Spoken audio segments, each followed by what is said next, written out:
नमस्कार.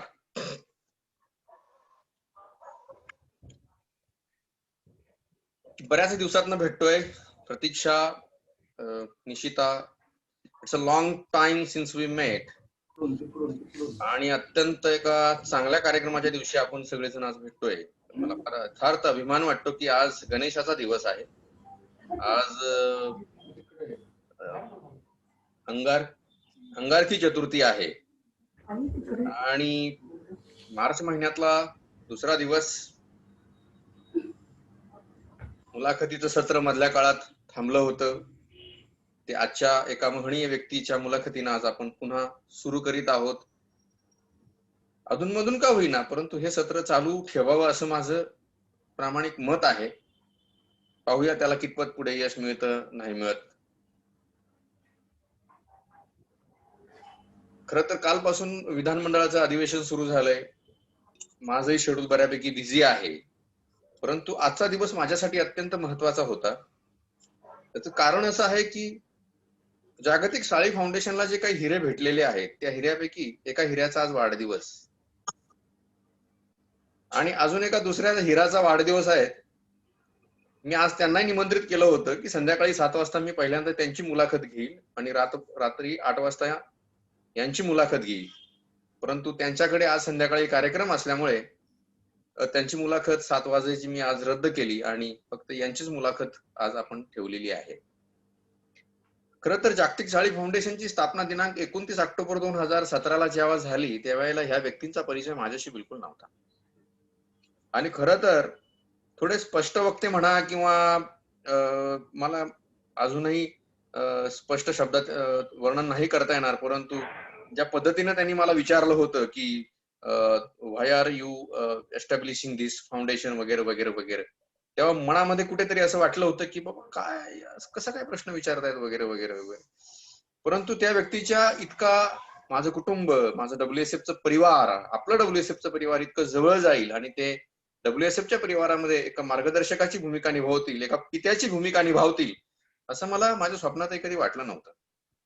आणि आज बरोबर त्यांच्या 75च्या दिवशी, म्हणजे त्यांच्या 75 वर्ष त्यांना ज्या दिवशी आज पूर्ण होत आहेत, त्या 75ला त्यांच्या वाढदिवसाच्या दिवशी जागतिक साळी फाउंडेशनला, वर्ल्ड साळी फाउंडेशनला त्यांची मुलाखत, त्यांचा इंटरव्ह्यू, त्यांचं जीवन चरित्र उलगडण्याची संधी वर्ल्ड साळी फाउंडेशनला मिळाली. खर तर हे व्यासपीठ जे आहे, जागतिक साळी फाउंडेशनचं व्यासपीठ, हे त्यांच्या मुलाखत घेण्यानं आज धन्य धन्य झालं असं मी म्हणेन. कारण मी नेहमी कधी कधी माझ्या भाषणामध्ये सांगत असतो छोटी, की या जगामध्ये फार कमी पाय आहेत की जे उरलेले आहेत की जे धरावेसे वाटतात. त्याच्यापैकी एक व्यक्ती आहेत, त्यांचं नाव आहे श्री DG निमकर. त्यांची ओळख प्रतीक्षा बोर्डे अर्थात छोटी करून देईलच, परंतु DG निमकर, ज्यांना सगळे निमकर दादा या नावानं ओळखतात, त्या DG निमकरांचा वाढदिवस आहे. आणि आज WSFचे दुसरे दादा, ज्यांचं नाव आहे मल्लिकार्जुन सपार. मल्लिकार्जुन सपार, अनेक लोकांना माहित नसेल की मल्लिकार्जुन सपार, ज्यांना नंदू दादा सपार म्हणतात, आज नंदू दादांचा 57वा वाढदिवस आहे. आणि छोटी विशेष असं आहे की त्यांचा 57, यांचा 75, 7वर 5 75, 5वर 7 57, असा तो योगायोग WSFच्या दोन दादांचा आज वाढदिवस.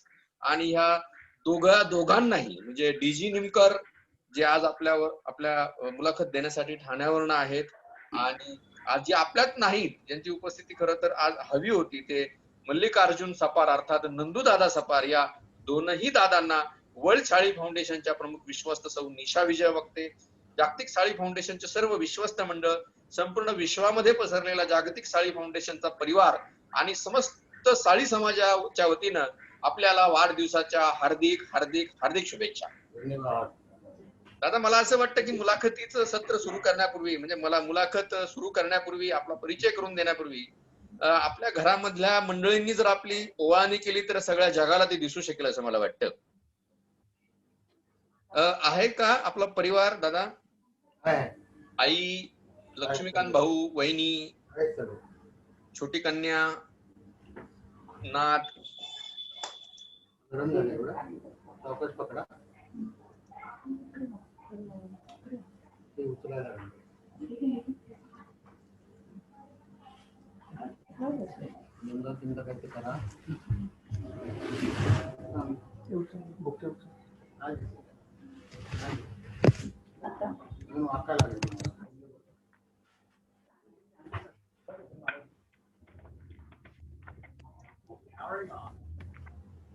खाली करा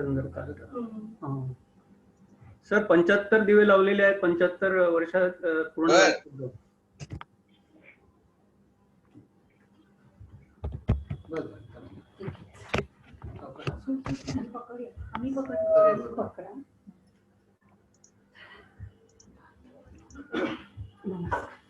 दादा, मुलाखतीच्या शेवटी आम्ही आपल्या संपूर्ण परिवारालाही बोलवणार आहोतच.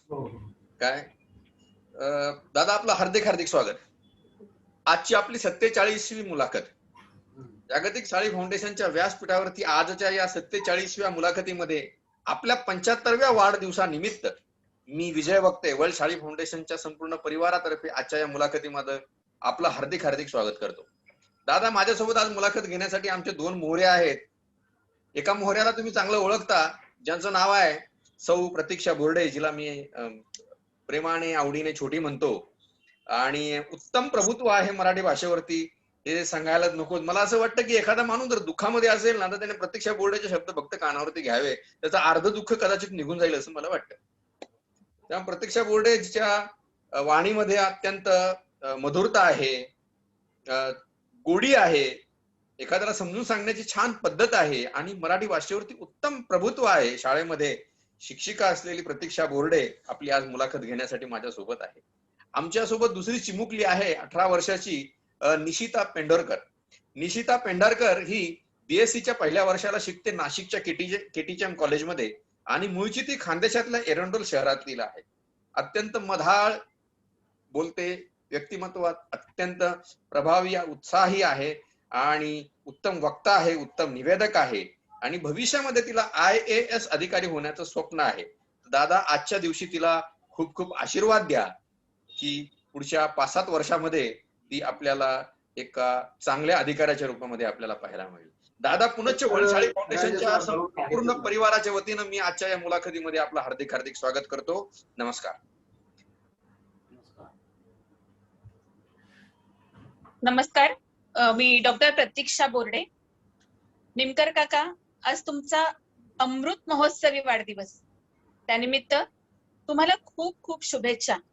आणि या निमित्त आज आपण निमकर काकांची म्हणजे अर्थातच आमच्या ठाणेकर दादांची गप्पा करणार आहोत, मुलाखत घेणार आहोत, जाणून घेणार आहोत त्यांचा 75 वर्षाचा सुखद प्रवास. दादांची सगळ्यांना ओळख आहे. साळी समाजात त्यांचं काम एवढं मोठं आहे की काही माणसं कमी बोलतात आणि त्यांचं कार्य जास्त बोलत असतं. पण आजच्या कार्यक्रमाची एक औपचारिकता म्हणून दादांचा थोडक्यात परिचय, त्यांनी आतापर्यंत भूषवलेली बरीचशी पदं आहेत, त्यांचा थोडक्यात आढावा आपण घेऊया. त्यांना सकुळ वैभव हा पुरस्कार मिळालेला आहे. रत्नागिरी जिल्ह्याचे ते जागतिक साळी फाउंडेशनचे जिल्हा प्रमुख आहेत. स्वकुळ साळी ज्ञातिगृह श्री क्षेत्र आळंदीचे ते सचिव आहेत.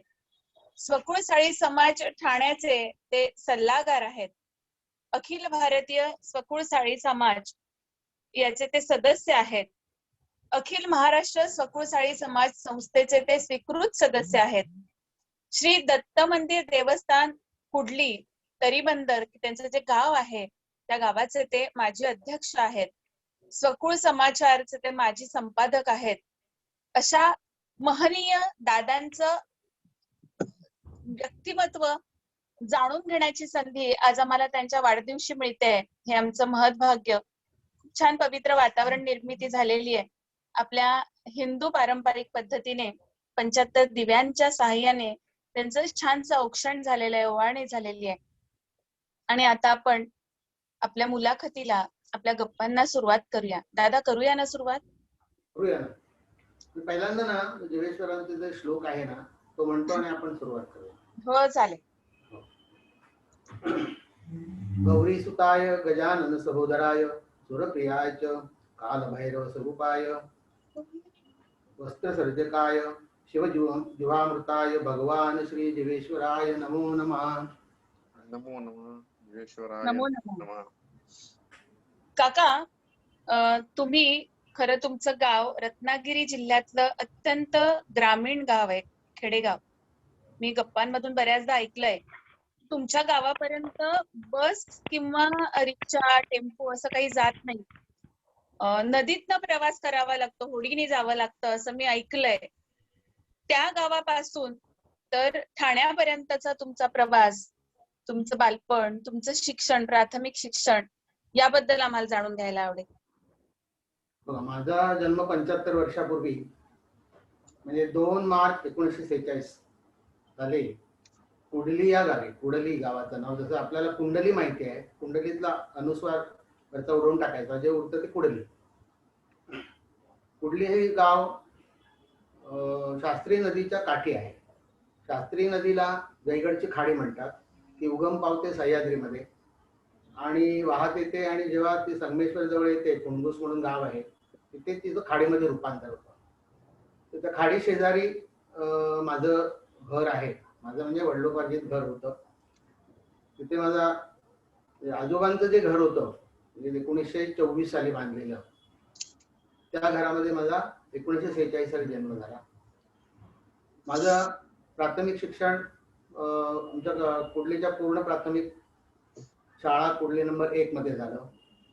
त्यानंतर 8वी पासून म्हणजे 7वी पर्यंत शाळा होती. 8वी पासूनचं 11वी पर्यंत शिक्षण देवरुखच्या न्यू इंग्लिश स्कूल मध्ये झालं. आमच्या कुडली गावी देवरुखचे स्थायिक असलेले कोकाटे भाऊ होते. त्यांच्याकडे 10-11 मुलं शाळेत जाणार होती, त्यांच्या मेवण्याची वगैरे अशी. ते म्हणाले ह्यांच्यामध्ये हा एक मुलगा आपण घेऊन जाऊया. आणि मग माझं हायस्कूलचं शिक्षण तिथं झालं. कॉलेजचं 1 वर्ष माझं रत्नागिरीच्या गोगटे कॉलेजमध्ये झालं. पुढचं 1 वर्ष शिक्षण कोल्हापूरला झालं, गोखले कॉलेजमध्ये. आणि 1 जून 1967 मला स्टेट बँकेमध्ये नोकरी लागली.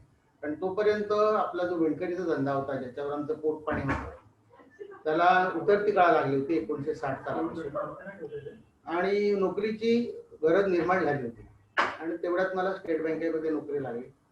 तासगावला मी लागलो, त्यानंतर रत्नागिरीला बदली झाली, त्यानंतर देवरुखला मी 8 वर्ष होतो. आणि तिथून प्रमोशनवर मी मुंबईला आलो. मुंबईला गोवालिया टँक, केम्स कॉर्नर म्हणजे त्याला नेपेन्सी रोड नॉर्थ ब्रँच म्हणतात. त्यानंतर तिथून मी गेलो नायगाव दादर. नायगाव दादरहून मी व्यापार विदेश शाखा म्हणजे कप परेडला. तिथून डायमंड चौपाटी ब्रँच म्हणजे जिथे आपलं गणपतीचं विसर्जन होतं गिरगावला, तिथून मी नंतर DN road branch, SIV Ghatkopar branch, Mulund branch आणि शेवटची माझी भिवंडी ब्रँच होती. तर मुंबईला आल्यानंतर आम्ही 22 वर्ष जवळजवळ 1-1.5 वर्ष डोंबिवलीचे सोडले तर 22 वर्ष आम्ही अंबरनाथला राहिला होतो. आणि अंबरनाथहून 2004 साली आम्ही ठाण्याला येऊन स्थायिक झालो हिरानंदन इस्टेटमध्ये, जिथे आता मी राहतो. असा तो प्रवास आहे शॉर्टमध्ये. म्हणजे कुडली या गावापासून सुरू झालेला प्रवास अंबरनाथ आणि त्यानंतर आता ठाणे, आणि मला वाटतं ठाण्याला तुम्ही आता सेटल झालेला आहात. खूप छान प्रवास आहे तुमचा. पुढचा प्रश्न निशिता विचारत आहे. सर्वप्रथम तुम्हाला पुन्हा एकदा वाढदिवसाच्या खूप खूप शुभेच्छा. आता तुम्ही म्हटलात की तुम्ही स्टेट बँक मध्ये नोकरीत होतात, आता सेवानिवृत्त झाला आहात, तर त्या नोकरीविषयी आम्हाला अजून काही सांगा ना, त्या हा सेवेविषयी. थोडक्यात प्रवास मी सांगितला. मग त्यांचा प्रश्न होता की तुम्ही गावापासून ठाण्यापर्यंत कसा आला, ते मी थोडक्यात सांगितलं. आता तुम्हाला काय पाहिजे, नोकरीचं सगळं पाहिजे ना. नोकरी लागली कशी तुम्हाला? कारण जे बघणारे आहेत ना दादा, आपण स्टेट बँक ऑफ इंडिया मधून बहुतेक सेवानिवृत्त झालेला आहात. Is it right? बरोबर आहे. आता तुम्ही अधिकारी पदावरनं, उपमहाव्यवस्थापक पदावरनं तुम्ही रिटायर झालेला आहात. लोक आपल्याला आज बघताय, तर त्यांना आपल्याला हेही कळलं पाहिजे की बाबा बँकेत प्रवेश आपल्याला जर नोकरीसाठी करायचा असेल तर तो मार्ग काय आहे, माझ्या बाबतीत सांगतो मी, त्याची कशी कार्यपद्धती आहे आणि कशी सेवा बजावताना कुठकुठल्या आणि काय काय अनुभव आले तुम्हाला? मी सांगतो. तर मी रत्नागिरीला गोगटे कॉलेजमध्ये असताना उद्योग विनिमय केंद्रामध्ये म्हणजे एम्प्लॉयमेंट एक्सचेंज मध्ये नाव नोंदवलं होतं.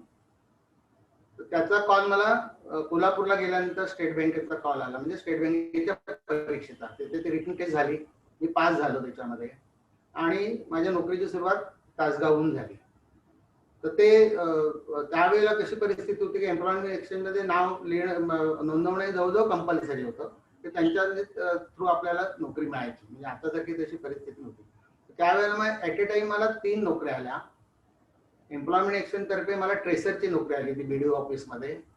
दुसरी एक ओळखीच्या संबंधातून मला ते तार ऑफिस अगोदर जसं असायचं कडकट्ट करायचे ती आली होती. आणि तिसरी स्टेट बँकेची आली. स्टेट बँकेच्या नोकरीला थोडी ग्रेस असल्यामुळे, जरी पगार कमी होता इतरांच्या मानाने, मी ते जॉईन केलं. आणि त्यावेळेला मगाशी सांगितल्याप्रमाणे आपल्या धंद्याची परिस्थिती डबघाईला आलेली, ती नोकरी करणं जरुरीच.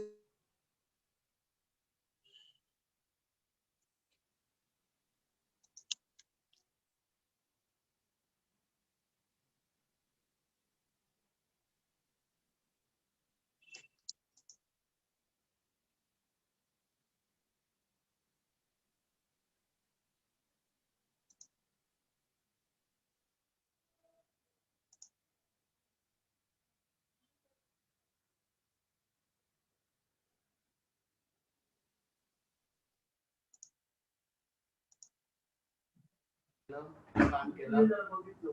आणि तिथून मग माझ्या आईचं तिथे निधन झालं रत्नागिरीला आणि मी देवरुख ब्रँचला आलो. देवरुख ब्रँचला पर्यंत मी अवर स्टाफ मध्ये होतो, म्हणजे क्लेरिकल स्टाफ मध्ये होतो. तिथे मी 8 वर्ष काम केलं. आणि त्यावेळेला मग ऑफिसरची परीक्षा तिथे दिली.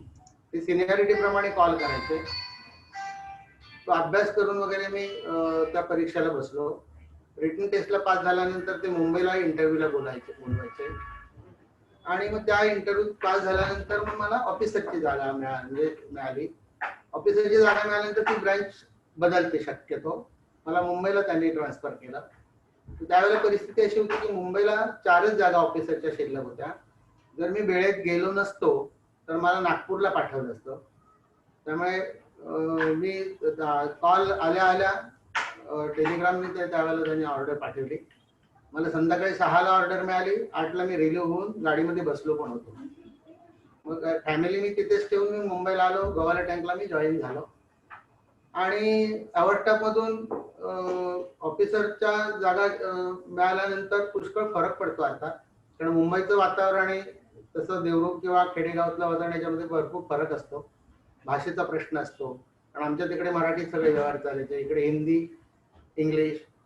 थोडंसं सुरुवातीला जड गेलं, पण जिकडे तिकडे माणसंच भरलेली असतात बँकेमध्ये किंवा कुठेही आणि सगळी कोऑपरेटिव्ह असतात, सांभाळून घेतात आपल्याला.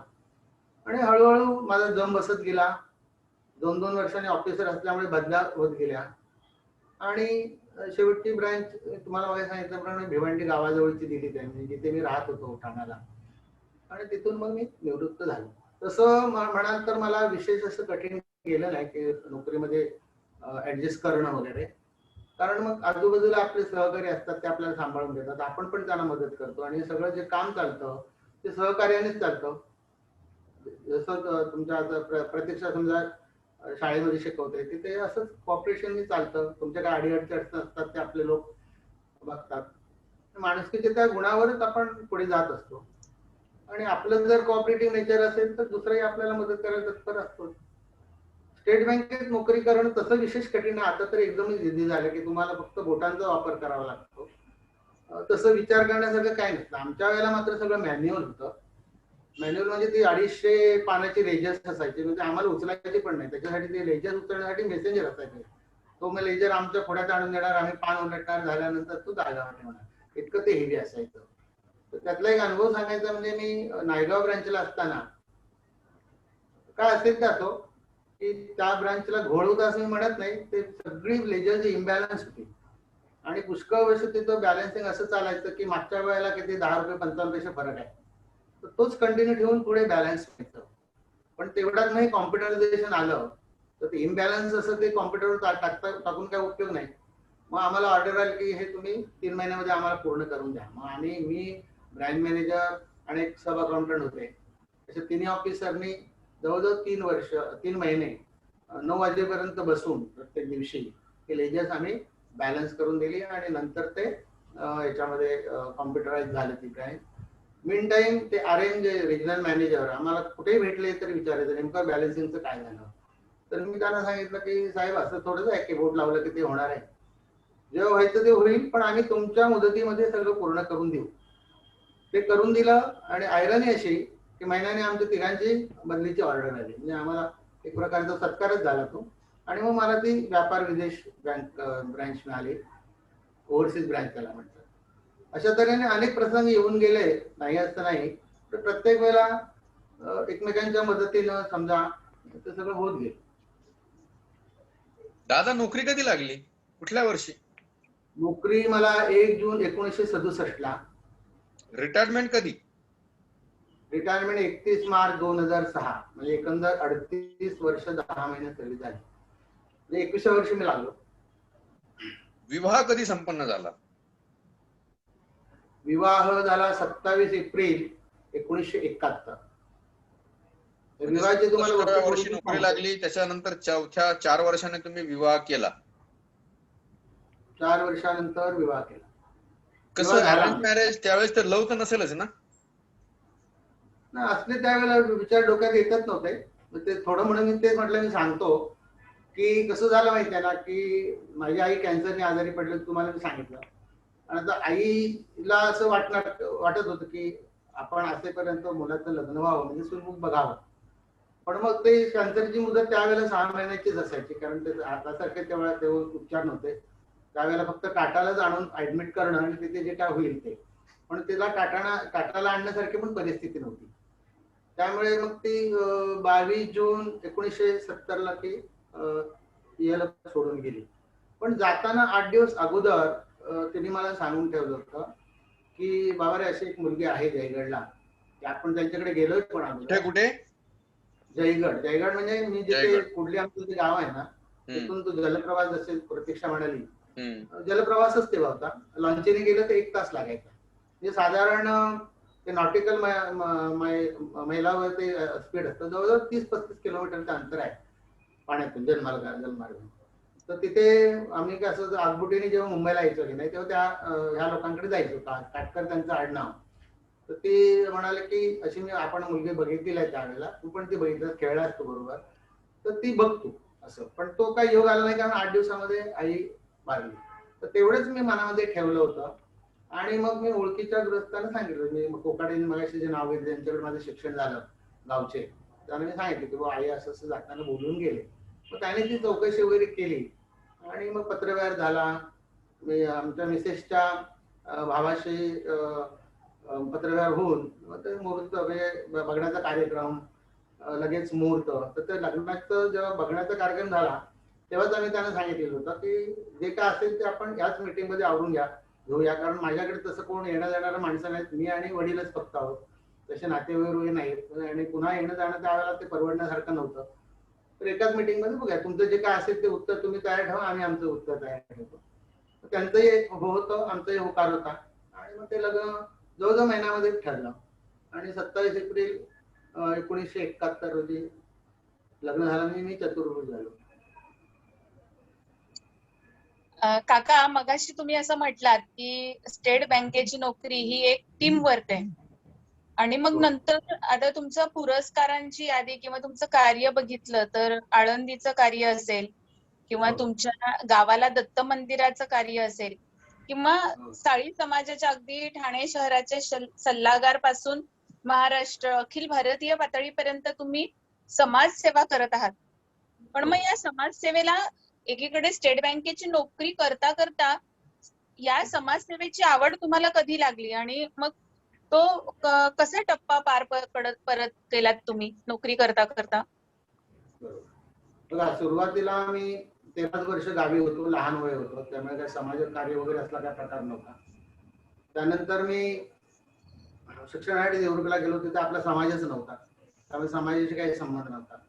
त्यानंतर मी नोकरीला समजा लागलो तासगावला, तिथेही तसा समाज नव्हता. एका दुसरं घर असेल मला ते माहिती पण नव्हतं. रत्नागिरीला पण त्यावेळेला आता 50 घर असतील, तेव्हा 20-25 पण घरं नव्हती. आणि बँकेचा वेळ सकाळी 11 पासून संध्याकाळपर्यंत, नंतर घर वगैरे, कारण आई त्यावेळेला आजारी होती, त्यामुळे समाज आणि माझा काहीच संबंध नव्हता. पण जेव्हा मी ऑफिसर होऊन मुंबईला आलो आणि त्यावेळेला सुरुवातीला आम्ही डोंबिवलीला राहिला होतो.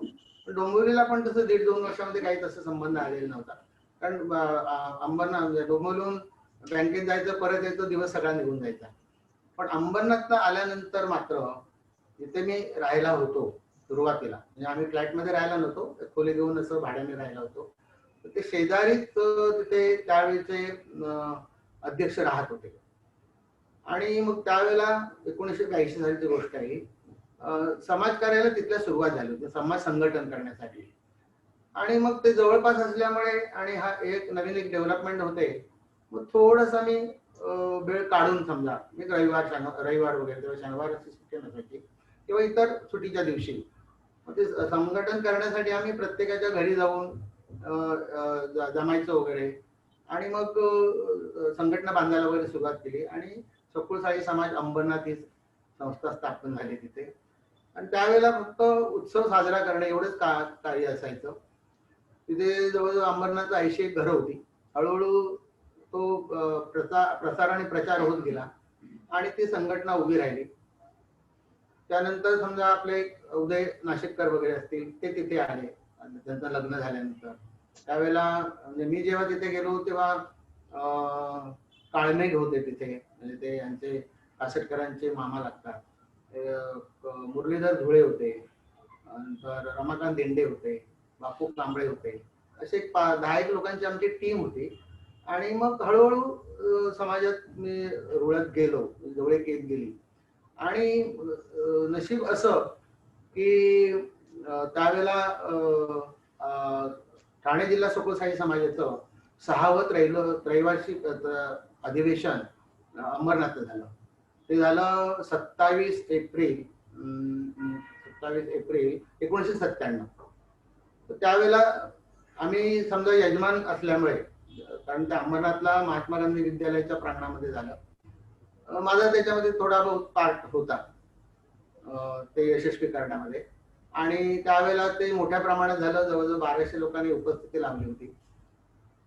त्यामुळे कदाचित त्यावेळेचे जे मोठे कार्यकर्ते होते त्यांच्या मी नजरेत भरलो असेल आणि मग सेक्रेटरी म्हणून माझं नाव तिथे डिक्लेअर झालं. त्यानंतर मी ठाणे जिल्हा सकलशाही समाजाचा संबंध आला. पुढच्या अधिवेशनामध्ये ते डोंबिवलीला झालं 2000 साली. तेव्हा मला त्यांनी कोषाध्यक्ष केलं. नंतर एक 3 वर्ष मग गॅप अशासाठी घेतली की आपण थोडंसं बँकेकडे पण लक्ष दिलं पाहिजे, घरी पण लक्ष दिलं पाहिजे. तर थोडंसं मी दूर राहिलो. पण 2006ला रिटायरमेंटच्या वेळी मला त्यांनी सकल समाजाचं अध्यक्ष केलं. ते अधिवेशन झालं उल्हासनगरला. ते 2006 ते 2009 पर्यंत मी संपादक पद सांभाळलं आणि ते माझ्या आवडीचं काम होतं.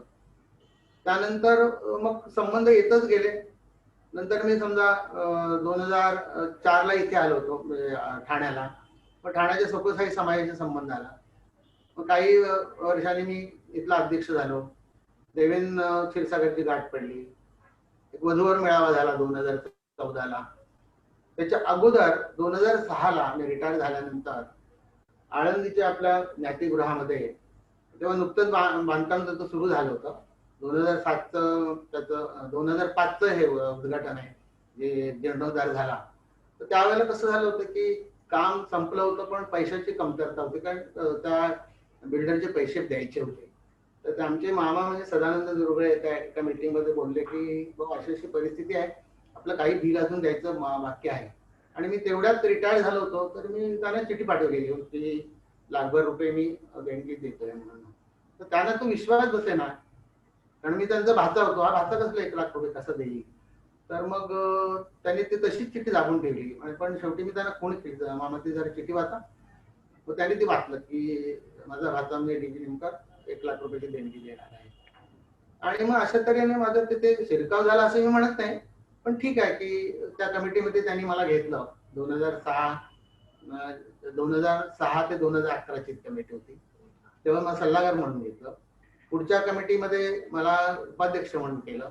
दुर्दैव असं की 2011ला ते कमिटी स्थापन झाली, नवीन झाली. आमच्या मामांचं म्हणजे सदानंद दुर्गेंचं निधन झालं अकस्मात. आणि त्यावेळी मी उपाध्यक्ष असल्यामुळे मला अध्यक्षाचं काम करावं लागलं. ते मी खुशीने केलं. मला ते आवडीचं पण होतं आणि तिथे करण्यासारखं भरपूर होतं. चांगली टीम पण होती. आणि मग ते काम तेव्हा मुक्तेश्वर पावले होते ऍडवाइस द्यायला. ते नंतर 2015ला वारले. आमची कमिटी 2016ला संपली. 2016च्या कमिटीमध्ये मी विश्वस्त म्हणून होतो. पण पुन्हा दुर्दैव किंवा असेल काही, आमचं जयंत साळेंचं निधन झालं. ते त्यावेळेला सचिव होते. आता सचिव पदाचं काम कोण करणार. तर मला थोडासा पूर्वानुभव होता. मी ठाणे जिल्ह्याच्या याच्यामध्ये सेक्रेटरीचं काम केलं होतं. पण शेवटी ते मला करायला सांगितलं आणि ते 2021 पर्यंत आता नवीन कमिटी आली येणार आहे. ते आता 21 मार्चला ती मीटिंग आहे, त्याच्यामध्ये नवीन कमिटी डिक्लेअर होईल. आणि आता मला 75 वर्ष झाल्यामुळे बहुतेकशा कमिटीमधून मी निवृत्त होणार असा निर्णय घेतलेला आहे की जागा पण अडवू नये म्हणून. आणि आता शेवटी वय आहे, शरीर थकतं नाही म्हटलं तरी.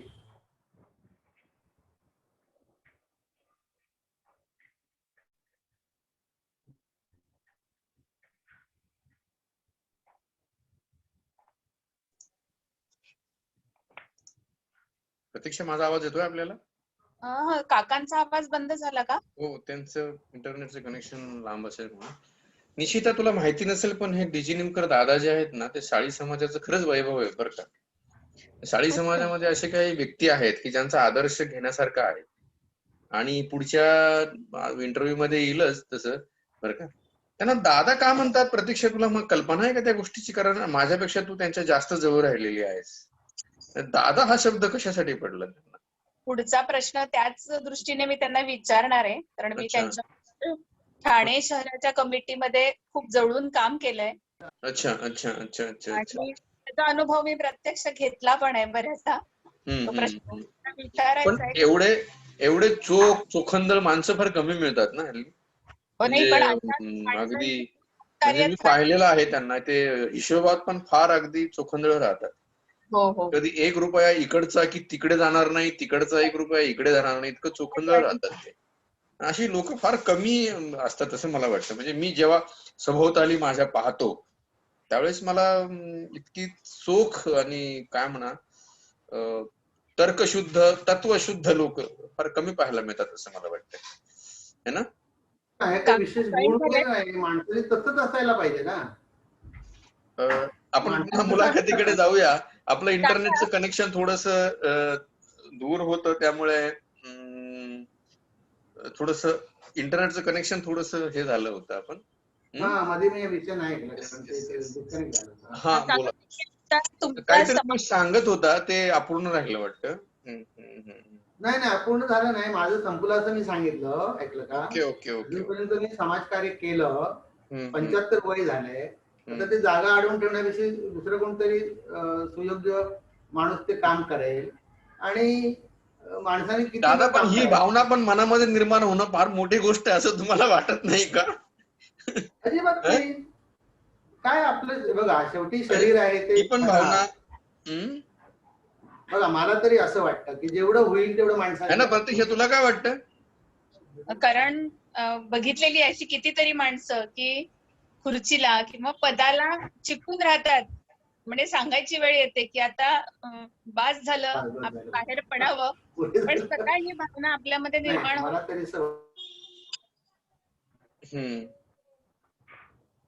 काका, मला असा प्रश्न विचारायचा आहे, मगाशी तुम्ही जे बोललात त्यावर उपप्रश्न थोडासा, की तुम्ही बँकेची नोकरी करून समाजकार्याकडे वळलात तेव्हा काकींची प्रतिक्रिया काय होती? कारण म्हणजे समाजकार्य करताना घरात थोडं असं होतं, तर काय झालं घरामध्ये? कसं वातावरण होतं? सपोर्ट होता का विरोध होता?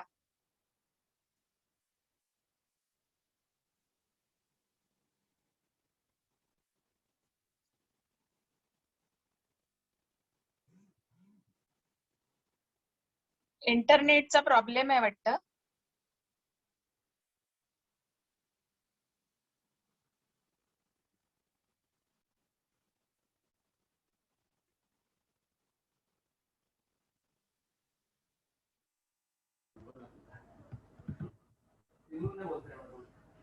Sorry for error.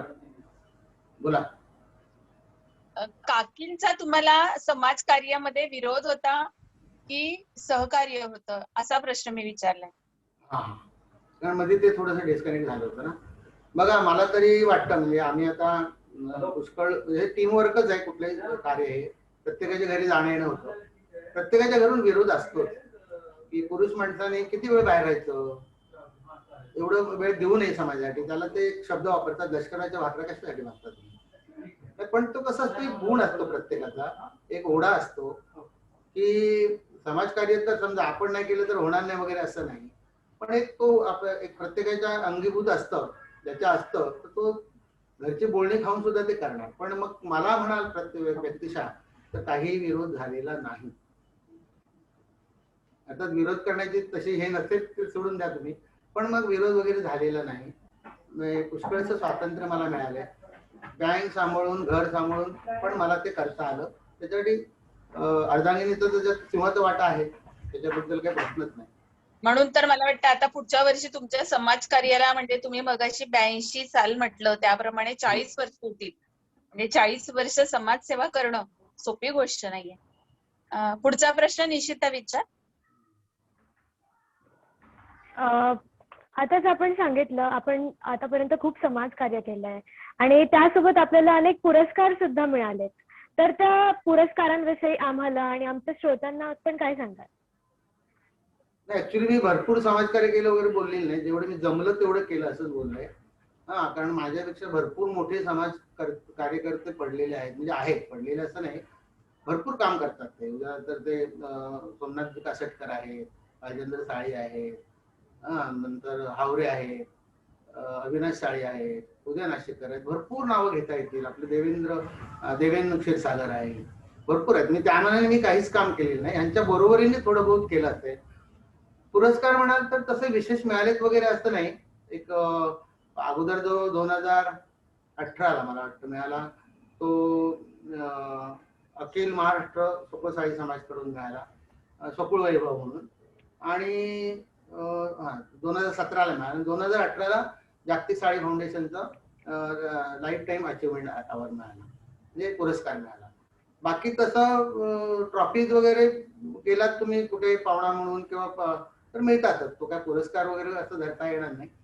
पण मग त्या जोरावर किंवा जे काय केलं असेल मी कार्य, मला पुष्कळशी पदं उपभोगायला मिळाली की त्यामुळे समजा आता हे सकुळ समाजाचे संपादक, समाजात आपली ओळख होते. आणि संपादक किंवा लिहिणं हे मला माझ्या आवडीचं काम असल्यामुळे ते मी भरपूर आवडीने करतो. नंतर मला तिथे मी अंबरनाथ मागाशी सांगितलं काम तिथे केल्यामुळे मला ते सेक्रेटरीचं पद मिळालं, नंतर कोषाध्यक्ष म्हणून मिळालं. नंतर त्याच याच्यावर समजा आळंदीला माझी प्रसिद्धी झाली असेल. दुसरं ते लिखाणाची आवड असल्यामुळे 2011ला ते डोंबिवलीला अधिवेशन झालं, त्याच्यामध्ये आम्ही सकुळ साळी ज्ञातिगृह गौरवशाली इतिहास हे पुस्तक प्रसिद्ध केलं. तर त्याचे आदिनाथ हरवंदे संपादक होते आणि त्या संपादक मंडळामध्ये मी होतो. पुष्कळचं काम तिथे करता आलं आणि ते पुस्तक पण चांगलं निघालं. आणि त्यानंतर माझ्या एका मित्राने त्यांच्या आजोबांच्यावरती पुस्तक काढायचं ठरवलं. त्याला त्यांनी नाव आम्ही लिहिलेलं बाबांचा वरद असतं, त्याचं मी काम केलं. नंतर आमचे मामा वारल्यानंतर वर्षाने स्मृतिपुष्प म्हणून पुस्तक काढलं, त्याच्यामध्ये मला चांगला वाटा होता. अशी लहान मोठी थोडीशी कामे मी केली, ते पण माझ्या आवडीची होती म्हणून केली. समाजाला त्याचा फायदा झाला असेल ते उत्तमच गोष्ट आहे.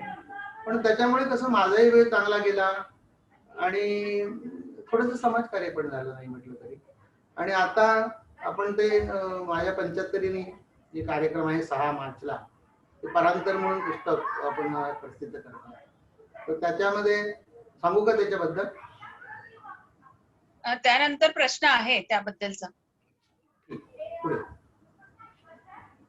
प्रश्नाचं उत्तर मिळाले की नाही मला समजलं नाही. काका, माझा पुढचा प्रश्न जरा वेगळा आहे. म्हणजे मी तुमच्या बरोबर ठाणे शहराचं काम केलेलं आहे. आपण मगापासून टीम वर्क किंवा समाजकार्य करताना बहुतेक आमच्या अलीकडच्या लोकांचं असं म्हणणं आहे की डोक्यावर बर्फ आणि जिभेवर साखर असली पाहिजे तर आपण माणसांचे प्रिय होतो. पण तुम्ही माझ्या मते त्याच्या विरुद्ध आहात. तुम्ही प्रचंड हजरजबाबी, स्पष्ट वक्ते आहात आणि त्याचा अनुभव मीही घेतलाय. पण मला असं वाटतं असं कुणीतरी असावं कान खेचणार, त्याशिवाय म्हणजे टीम मध्ये एखादा जरी असा असेल ना तर टीम छान काम करत असते.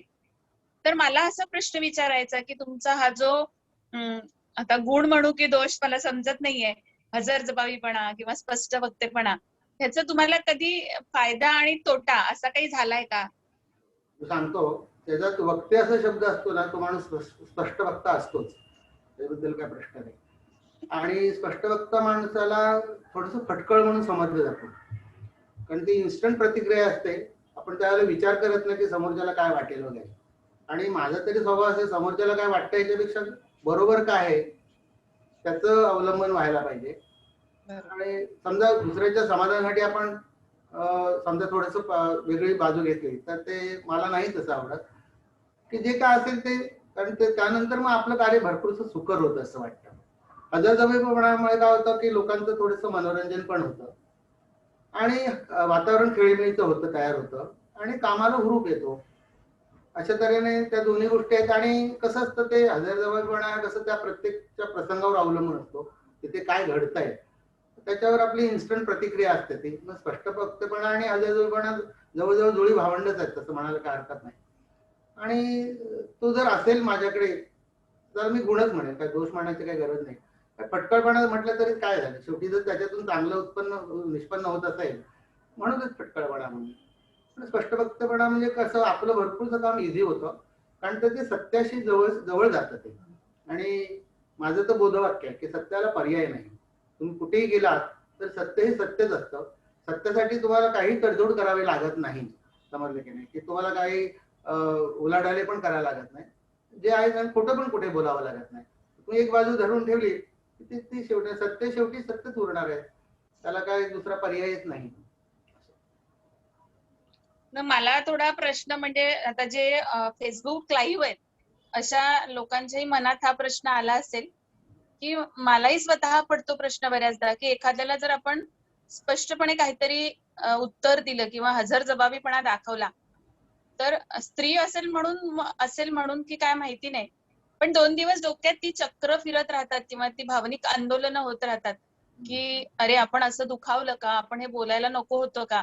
असं तुमच्या बाबतीत होतं का की तुम्ही विसरून जाता? म्हणजे कसं भांडणाचे पण प्रसंग येतात. असं प्रत्येकाला ती चेष्टा किंवा असं आवडेल असं नाहीच आहे. तसं बघा 10 लोक असतील ना, एक दोघांशी तसं होतं. पण मग शेवटी कसं असतं माहिती आहे, तो गैरसमजच होत असतो. तो काही कारण काळाने दुरुस्त होतो. कसं ऍक्सेप्ट करते यावर पण अवलंबून आहे ना. तो शांतपणे ऐकून घेणारा असेल तर ठीक आहे. हो ना, होतो ना. खडाजंगीचे प्रसंग येतात आणि मला तर तुम्ही ओळखता. खडाजंगी करणाराच माणूस आहे. पण शेवटी कसं असतं माहिती आहे ना, की आपण काय खोटं नाटक काहीच करत नाही. समजलं नाही. जे ती इन्स्टंट गोष्ट असते, घडून जाते. समजा चुकीचं असेल तर आपण नंतर माफी मागू शकतो ना, की बाबा माझ्याकडून चुकलं. आणि बरोबर असेल तर तोच म्हणतो. समजलं की नाही. तर तुम्हाला एक सांगतो, बँकेमध्ये डीएन रोडला असताना एक वकील महाशय आले माझ्याकडे आणि त्यांचे जे काम होतं ते त्यांनी मला सांगितलं आणि मी त्यांना सांगितलं की असं असं आहे. तर त्याच्यावर ते आर्ग्युमेंट करायला लागले. तर म्हटलं बघा बँकेच्या नियमाला अनुसरून आम्ही करतो. तुम्ही वकिली सारखे किती पॉईंट जरी काढले तर नियमात काही बदल होणार नाही. बरोबर आहे. पण ते ऐकायलाच तबून तासभर त्यांचं चाललंच होतं काउंटरच्या बाहेर उभं राहून. आणि मग मी त्यांना सांगितलं बघा तुम्ही एवढा आरडाओरडा वगैरे करून उपयोग नाही. कोर्ट नाही आहे, ही बँक आहे. तुम्हाला माझ्यावरती माझे ऑफिसर आहेत. त्यांना तुम्ही माझी कंप्लेंट करू शकता किंवा सांगू शकता. पण मग त्यांचा तो धीर झाला नाही. ऐकलं का? आणि मला माहिती होतं माझी बाजू बरोबर आहे तर त्याच्यामध्ये हे जाऊ पण शकणार. मग दुसऱ्या दिवशी ते गृहस्थ आले, ते म्हणाले तुमचं बरोबर आहे तुमचं, मी ते एवढं खरं बोलायला नको होतं. पण त्या ह्याच्यामध्ये बोललो. म्हटलं ठीक आहे, तो वकिलाचा स्वभावच आहे. तुमचा मुद्दा तुम्ही ठासून सांगायचा प्रयत्न करा, पण शेवटी ते जे बरोबर आहे तेच तुम्हाला कबूल करावं लागेल.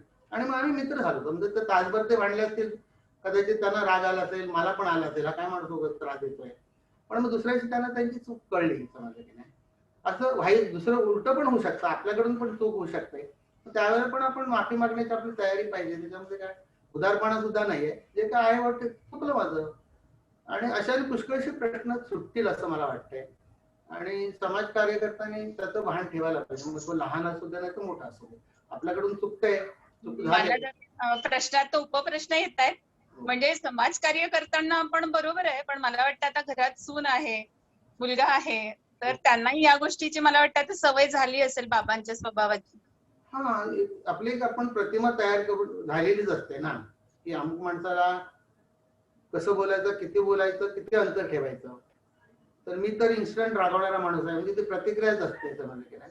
पण मग ते कसं असतं 5-10 मिनिटं झाल्यानंतर तो सगळा राग शांत होतो. आपली पण चूक होऊ शकते. लहान मूल बरोबर असू शकतं.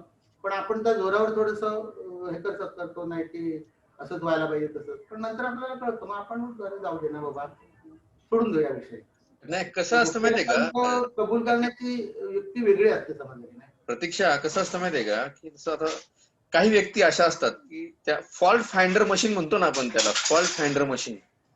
म्हणजे तुम्ही कुठलीही गोष्ट करा, त्यांना त्याच्यामध्ये काहीतरी फॉल्ट दिसतो बरं का. अशा व्यक्ती ज्या असतात ना, त्यांच्या जीवनामध्ये अनेक अडचणी येतात. म्हणजे अनेक अडचणी म्हणण्यापेक्षा त्यांना कुठलीही गोष्ट असो, कुठलीही गोष्ट त्याच्यामध्ये कुठला तरी प्रॉब्लेम त्यांना दिसतो. म्हणजे थोडक्यात काय की त्यांचा दृष्टिकोन म्हणा किंवा त्यांची भावना म्हणा ही नेहमी नकारात्मक असते, निगेटिव्ह असते, निगेटिव्ह. आपण जेव्हा दादांचा विचार करतो ना, तर दादांच्या विचारामध्ये सकारात्मकता असते. आणि ते जेव्हा एखादी गोष्ट बोलतात, पटकन बोलतात की बाबा नाही असं नाही, असं व्हायला पाहिजे. तर सहज बोलतात ते. आणि खरं सांगू का, जे सहज येतं ना ते सत्य असतं, खरं असतं असं मला वाटतं. सहज की नाही बाबा, ते मला आता खरं सांगायचं म्हटलं तर मला शक्यतो कुणी असा सल्ला बिल्ला दिला तर पटकन मी तो ऍक्सेप्ट करत नाही, त्याच्यावरती फार विचार करतो. आणि सल्ला देणाऱ्याला माझा पहिला प्रश्न असा असतो की मला दिलेल्या सल्ल्याच्या संदर्भात आपण पहिल्यांदा काय केलंय त्याचा अगोदर बघा. म्हणजे या सगळ्या गोष्टींचा मी देखील विचार करतो. पण दादांशी जेव्हा जेव्हा माझं इंटरॅक्शन होत असतं त्यावेळेला ह्या बाबीवरती मी विचार करतो की दादांनी म्हटलंय ना, मग त्याच्यामध्ये काहीतरी तथ्य असावं. शेवटी कसं आहे, दादांचं लग्न 1971 साली झालं, माझ्या वडिलांचं लग्न पण 1971 साली झालं. दादांचा जन्म 1946चा, बरोबर आहे का दादा? हो 1 जून 1946चा माझ्या वडिलांचा जन्म आहे. हो म्हणजे ते वडिलांच्या ठिकाणी आहेत. त्यामुळे त्यांनी सांगितलेली कुठलीही गोष्ट ती दुर्लक्षित न करता तिचा सकारात्मकतेने विचार करणं कधीही चांगलं आणि गरजेचं आहे असं मला वाटतं. काय त्यामुळेच तुम्ही बरं दादा, तुम्हाला दादा का म्हणता तो? म्हणजे तुम्ही सांगायचं ना, तुम्हीच दादा म्हणते मला, मी कुठे तुम्हाला प्रत्यक्षात तुम्ही या प्रश्नाचं उत्तर देऊ शकाल. माझा परिचय फार नंतरचा आहे. दादा म्हणायला मला वाटतं देवेंनी सुरुवात केली ऐकलं का? बरं, अगोदर दादा वगैरे कोण म्हणत नव्हतं, म्हणजे बाहेर नेमकं घरातले लोक तुम्हाला दादा म्हणतात का? नाही. लक्ष्मीकांत तुम्हाला काय म्हणतात? दादा तुम्हाला 2 मुलं ना? होती. एक मुलगा एक मुलगी? नाही पहिला मुलगा नंतर 2 मुली. बर, पहिल्या मुलाचं नाव लक्ष्मीकांत. हो ग्लास्को मध्ये आहेत ना? हा? ग्लास्को मध्ये डेप्टी जनरल मॅनेजर आहेत ना ते? हो हो बरोबर. अच्छा अच्छा अच्छा अच्छा. आणि दोन्ही मुली इकडे मुंबईलाच असतात आपल्या? हो, एक अंबरनाथला असते आणि धाकटी मीरा रोडला असते. Okay okay okay okay. जाऊया पुढे प्रतीक्षा. हो निश्चिता, पुढचा प्रश्न विचार. हो. तर आज आपण वयाची 75 गाठली आहे. मला वक्ते सर बोलले होते की आपण 75 गाठतायत पण तरी सुद्धा या वयातही आपण सुदृढ आहात. तर आम्हाला सांगा, तर या मागचं नेमकं गमक काय? तब्येत कशी टिकून ठेवली असं म्हणायचंय का? Yes yes yes yes. हा, बघ आम्ही सुरुवातीपासून गावी, म्हणजे गावचा जन्म असल्यामुळे कष्टाची सवय आहे. आपले अगोदर विणकरीचा धंदा होता. वयाच्या 13 वर्षापर्यंत मी आई वडिलांना मदत केलेली आहे. त्यानंतर मी ज्यांच्याकडे शिक्षणासाठी राहायला होतो त्यांच्याकडे 11 मुलं आम्ही शाळेत जाणारे होतो. जवळजवळ 25-30 माणसांचं कुटुंब होतं ते. त्यामुळे प्रत्येकाला काम आपापलं काम करावं लागायचं. म्हणजे आम्हाला जवळ विहीर ते 50-60 फूट खोल विहीर होती. तिथलं पाणी काढून घरी वापरावं लागायचं. तेव्हा नळ वगैरे नव्हते. त्यामुळे कष्टाची सवय होती, हार्ड वर्कची सवय, म्हणजे अभ्यास करण्याची सवय होती. मला भरपूर मेरिट्स वगैरे मिळालेले आहेत, परीक्षा दिलेल्या आहेत. मला तर भिसे खांडेकरांची जी मुलगी मंदाकिनी म्हणून होत्या त्यांच्या हस्ते बक्षीस मिळालेलं हायस्कूलमध्ये असताना. इंग्लिश, मराठी, हिंदी, संस्कृत अशा परीक्षा पण दिलेल्या आहेत, ड्रॉइंगची परीक्षा दिलेली आहे.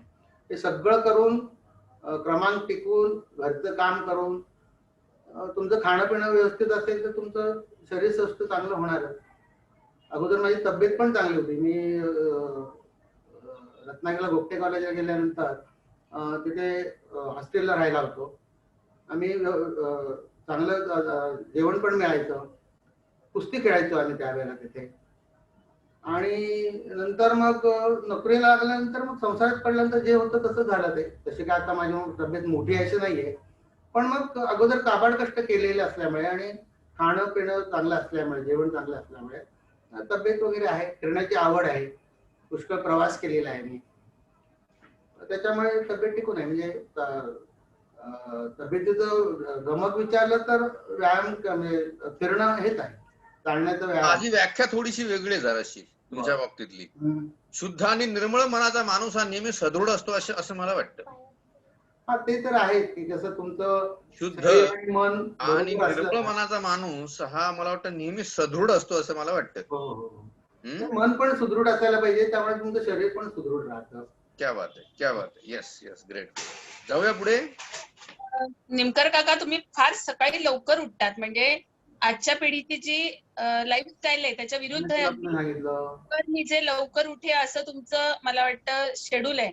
तोही एक सुदृढतेचा राज आहे ते पण खरं म्हणजे. मी सांगतो की माझी आई आईच्या बरोबर मी लहानपणी उठायचा आणि आपली विणकरीचा धंदा होता ना, तो पहाटेच सुरू व्हायचा, तो संध्याकाळपर्यंत चालायचा. आई त्यावेळेला 4ला उठायची, वडील पण पाठोपाठ उठायचे, मी पण त्यावेळेला उठायचे. कारण आम्ही घरी 3च माणसं होतो, आई वडील आणि मी. मला भाऊ बहीण कोणी नाही. तर तिच्याबरोबर जी उठायची सवय लागली ना, तीच माझी अजूनपर्यंत कायम आहे. म्हणजे मी रात्री जेवल्यानंतर एक अर्धा तास झोपतो समजा 9:30-10ला आणि ऑटोमॅटिकली 4ला जाग येतेच तुम्हाला. म्हणजे मला त्याचा गजर पण लावावं लागत नाही. आणि कदाचित असेल कारण तो ब्राह्ममुहूर्तावर तुम्ही उठून कामं केलीत ना की तुमची तब्येत चांगली राहण्याची शक्यता जास्त असते. सकाळी फिरणं असतं. माझा पुढच्या प्रश्नाकडे वळते. आज अंगारकी असल्यामुळे 6 मार्चला तुमच्या वाढदिवसाचा एक सभागृहात छान कार्यक्रम आहे. हो. त्या कार्यक्रमात तुमच्यावर एक पुस्तक प्रकाशित होणार आहे. हो. काय संकल्पना आहे ही? म्हणजे कसं वाटलं तुम्हाला? त्या पुस्तकाचं बीज कुठे पडलं आणि काय आहे त्यामध्ये नक्की? मगाशी काही पुस्तकांची नावं मी घेतली तर ती 2013-14च्या दरम्यानच निघाली. म्हणजे आमच्या मामांच्या याच्यावर स्मृतिपुष्प त्यांच्या पहिल्या श्राद्ध दिनी आणि नंतर माझ्या मित्राने आजोबांच्यावर लिहिलेलं. तर त्याचं सगळं संकलन संपादन मी केलं होतं दोन्ही पुस्तकांचं. तर तेव्हा ती थोडीशी ठिणगी पडलेली होती की आपण पण असला उपद्रव करायचा. तर तिथपासून मी साधारण तयारी करत होतो. म्हणजे पहिला मी लेख जो लिहिला होता तो आता या पुस्तकामध्ये नाहीये, त्या धर्तीचा आहे. तर तो आमच्या मामांच्या मृत्यूवर लिहिला होता कारण ते अकस्मात मृत्यू झाला होता आणि मामा आमचे आळंदीचे अध्यक्ष होते आणि त्यावेळेला ते तुम्हाला तर आळंदीचं किती काम झालेलं माहिती आहे. ती जुनी बिल्डिंग कोसळून मोडून ती नवीन करायची होती. 65 लाख रुपये जमवायचे होते. त्यावेळेला त्यांनी जे काबाड कष्ट केले ते असतील, मुक्तेश्वर पावले असतील, तर तो इतिहास आम्ही गौरवशाली इतिहास मध्ये लिहिलेलाच आहे समजा. तर मग तिथपासून कसं झालं की ते गेल्यानंतर ती ठिणगी पडली की आपण हे पण असं काहीतरी करायचं. आणि मग जेव्हा साठीला मी एक पुस्तक काढलं होतं षष्टब्दी पूर्ती म्हणून, पण ते लहानच होतं, 74 पानाचं होतं ते. तेव्हा आमच्या घरच्या माणसांनी सांगितलं होतं, म्हणजे मिसेसने लिहिलं होतं, मुलाने लिहिलं होतं, मुलीने लिहिलं होतं आणि एक प्रकरण माझं एक प्रकरण यांचं, असं ते साधारण 72-74 पानाचं पुस्तक झालं होतं. तर तो एक अनुभव होता आणि संपादक असल्यामुळे ते त्यातलं माहिती होतं कसं काय करतात ते वगैरे. शुद्ध लेखनाची पहिल्यापासून आवड होती. तर त्यामुळे मी ठरवलं की आता 75ला आपण काढायचं पुस्तक. तर काढताना कसं करायचं की कसं करूया वगैरे. मग ते हरिदास भागवत म्हणून अचलपूरचे आहेत, तर त्यांचा सल्ला मी घेतला की असं पुस्तक काढायचं. ते म्हणाले तुम्ही 2 भागामध्ये काढा, अर्ध्या भागामध्ये तुम्ही द्या, अर्ध्या भागामध्ये आम्ही देऊ, अशा त्याची संकल्पना होती. आणि मग त्याचं नाव परांतर का ठेवलं हा पण तुमचा प्रश्न असू शकतो. परांतर म्हणजे कसं असतं माहितीये ना की आपण दुसऱ्याच्या मनातलं ओळखावं. असं तो परांतर हा शब्द जो आहे तो दासबोध मधला आहे. आता मी सकाळी जेव्हा काही अध्यात्माची पुस्तकं वाचतो देवांसमोर बसून, त्याच्यामध्ये तो दासबोध आहे, दररोज एक पान वाचायचं. तर ते वाचता वाचता मला ते परांतर शब्द 2-4 वेळेला असं दिसला आणि ते एक त्याची जी प्रत आहे, दासबोध अनेक लेखकांनी लिहिलेला, म्हणजे लेखकांनी म्हणजे त्याचं प्रस्तावना वगैरे. एक तो जयंत साळगावकरांची प्रस्तावना आहे मोठी. तर ते त्या पुस्तकामध्ये ना अशा कठीण शब्दांचा अर्थ दिलेला आहे. तर तो परांतरचा अर्थ त्याच्यामध्ये दिलेला होता. तर म्हटलं हे नाव आपल्या पुस्तकाला बरं दिसेल, शोभून दिसेल असं मला वाटलं. तर त्याची मांडणी अशी केली की अर्धा भाग हा माझा असेल. त्याच्यामध्ये मी माझ्या लहानपणापासून जन्मापासून ते अजूनपर्यंत ते लिहायचं. तर ते लिहायचं थोडं म्हणतं 190 पानं झाली छापील. आणि मग प्रतीक्षासारख्या जे ओळखी देखीचे होते, प्रतीक्षाने लिहिले नाही त्याच्यामध्ये, संध्याताईने लिहिले समजा. तर असे जवळजवळ 37 लोकांनी लिहिले त्याच्यामध्ये, ऐकलं का. तर त्यांनी पण अतिशय उत्तम, म्हणजे मी जे लिहिले त्याच्यापेक्षा कितीतरी उत्तम प्रतीत त्यांनी. तुम्ही जेव्हा ते पुस्तक वाचाल ना, आणि मग शेवटी प्रकरण असं मी ठेवलं की हा सुहृदाने एवढे लिहिलंय, तर तेव्हा त्याच्यामध्ये काय आहे, काय असेल की मला ते कसं आवडलं, ते मी शेवटच्या प्रकरणामध्ये सिंहावलोकनमध्ये लिहिले. तर ते पण मोठं प्रकरण झालंय. प्रकरण म्हणजे आकाराच्या दृष्टीनं अशा तऱ्हेने 300 पानांचं पुस्तक झाले. त्याचं आता प्रकाशन आपण 6 मार्चला करू. पण त्याच्यामध्ये पण कसं आता कार्यक्रम घ्यायचा न घ्यायचा वगैरे असं सगळा प्रकार झाला. 100 लोकांचे तिथे आहे परमिशन, जोपर्यंत आहे तोपर्यंत करून टाका. उद्या 50 झाली समजा तर काय करायचं. म्हणून मग तो 6 तारखेला आपण कार्यक्रम मुलांनी ठेवलेला, मी करत नाही. तुमच्या त्या पुस्तकाची प्रतीक्षा असेल, कारण की तुम्ही आतापर्यंत स्वकुळ समाजाचे एवढे छान अंक काढलेले आहेत. मला वाटतं आपण अधिवेशनाच्या निमित्ताने एक पुस्तक प्रकाशित केलं होतं, त्याचंही काम केलं होतं तुम्ही. आणि अक्षरवीण होतं ते, अक्षरवीण. प्रश्नांमध्ये तो वेगळा प्रश्न आलेला नाहीये. पण काका, कायम मला तुमच्या शुद्ध लेखनाचं फार कौतुक वाटत आलेलं आहे. कारण बऱ्याच संघावर मी तुमच्या बरोबर आहे व्हॉट्सअप ग्रुपवर. तर तुमचा त्या शुद्ध लेखनावर बराच कटाक्ष असतो. म्हणजे आज मराठी भाषा लयाला चालली आहे किंवा बोली भाषेवर किंवा फक्त संवादाची भाषा न राहता आपण शुद्ध लिहिलं पाहिजे. फार मला त्याचा आनंद होतो की अशी जाणती माणसं शुद्ध लेखनावर भर देणारी समाजात आहेत. तोपर्यंत भाषा नक्कीच टिकेल आणि ती पुनरुज्जीवित नक्की होईल. काका, माझा थोडासा ना हळवा प्रश्न आहे, कौटुंबिक प्रश्न आहे की माणसाच्या आयुष्याला 2 गोष्टींमुळे कलाटणी मिळते. एखादा सुखद प्रसंग किंवा एखादा दुःखद प्रसंग, की तो असा टर्निंग पॉइंट ठरतो आयुष्यातला. आणि त्याच्या जोडीला असा प्रश्न आहे की आपण आज अमृत महोत्सव म्हणजे 75 वर्ष, एवढा काळ जी माणसं कुटुंबात म्हणजे काकी असतील, लक्ष्मीकांत दादा, उमा वहिनी, नात तुमची अगदी ऋत्वा, ह्या सगळ्यांचे चांगले आजोबा आहात, बाबा तर आहातच, मला वाटतं तुम्ही लाडके सासरे पण आहात, काकींचा तर तुमच्यावर जीव आहेच. या नात्याच्या पलीकडे तुम्ही या सगळ्यांचे एक चांगले मित्र आहात. तर ह्या नातेसंबंधांबद्दल आणि तुमच्या आयुष्यातल्या अशा काही हळव्या कोपऱ्यांबद्दल जाणून घ्यायला आवडेल. हो, त्यासाठी थोडं मागे जावं लागलं. बघा, आई वडिलांचा मी एकटाच आहे. मला कोण असं भाऊ बहीण नव्हते. पण मग आजूबाजूचे जे आपलं साळी जे वठार होतं ते म्हणजे साळीवाडी वाडी म्हणा तुम्ही, तर ती सगळी माणसं मुलं आम्ही मिळून मिसळूनच खेळायचो, वागायचो, मोठे होत गेलो. नंतर मी देवरुखला जेव्हा शिक्षणासाठी गेलो, त्यांच्या घरी 10-11 मुलं तुम्हाला मी सांगितली. ती माझी नात्याने कोणच नव्हते, समजले की नाही. पण मग एक ते आपुलकीचं जे नातं असतं ना, ते निर्माण झालं. मला तिथे 5 की 6 बहिणी मिळाल्या. ते पुस्तकात सगळं लिहिलंय मी. 2-3 भाऊ मिळाले. आणि तसं सांगायचं तर ते आपल्या खऱ्या नात्यापेक्षा पण ते जास्त उच्च प्रतीची नाती निर्माण झाली आणि ती अजूनपर्यंत टिकून आहे. असं तर आता सुखद प्रसंग सांगायचा आयुष्यातला म्हटलं तर पहिलं तर दुःखद प्रसंग मी सांगतो. आईचं मृत्यू, जो मी 6 महिने अनुभवला. कारण ते कॅन्सरचं पेशंट कसं असतं तुम्हाला माहिती आहे. गलित गात्र असतो, सगळं तुमच्यावर अवलंबून असतं. मला बँकेची नोकरी सांभाळून ते करत होतो मी आणि शेवटी काही उपयोग नव्हता, ती गेली.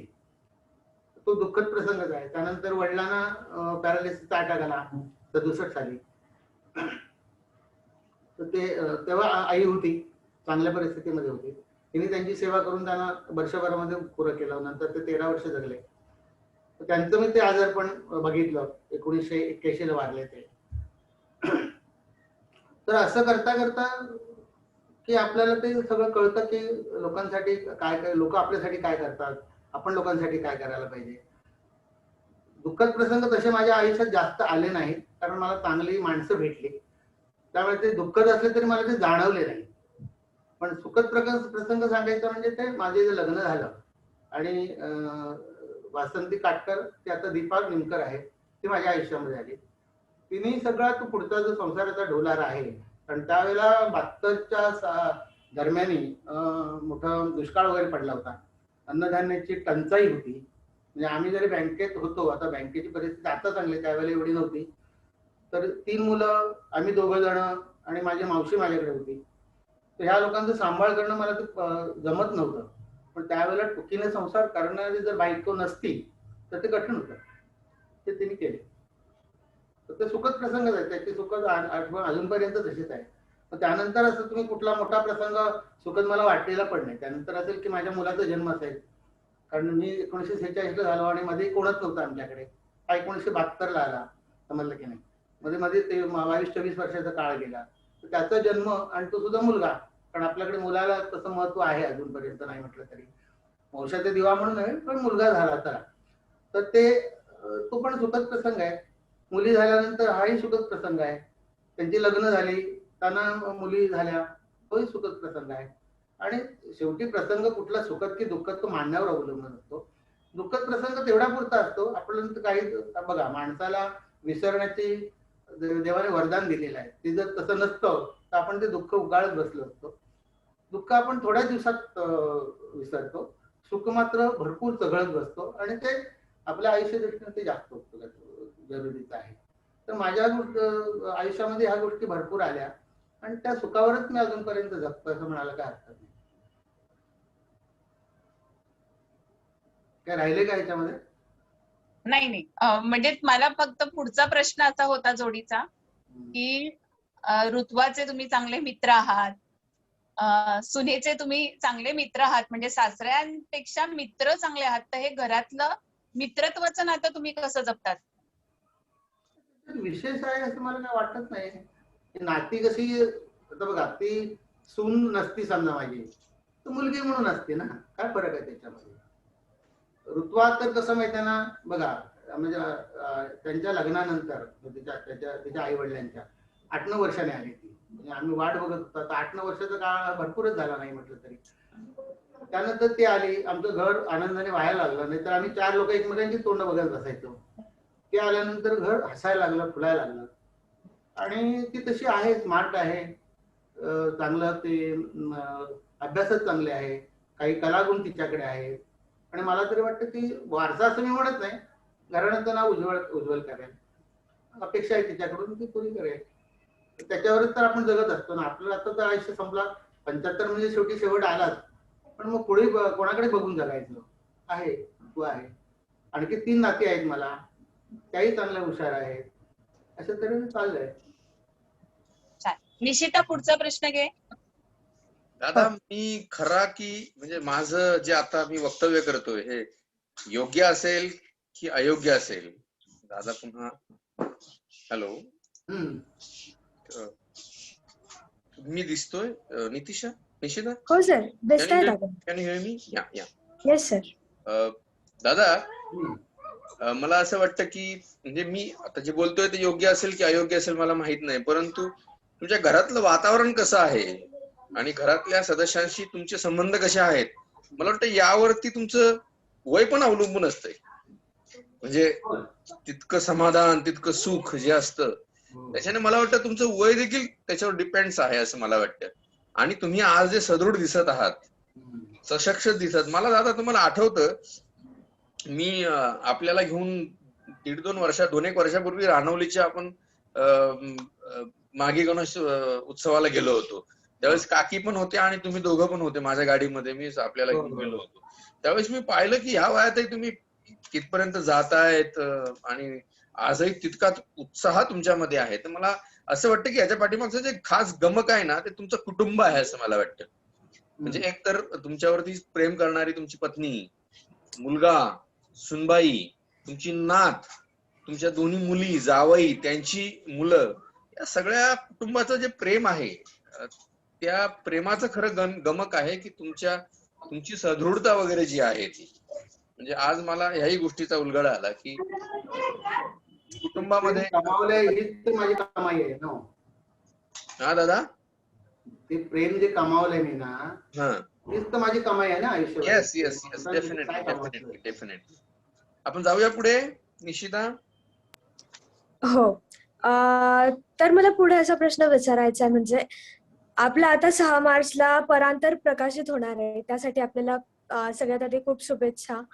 आणि आपण जे काही सांगताय त्यावरून मला असं विचारावं असं वाटतंय की तुम्हाला कधी आपण आपलं आत्मचरित्र लिहावं असं नाही वाटलं का?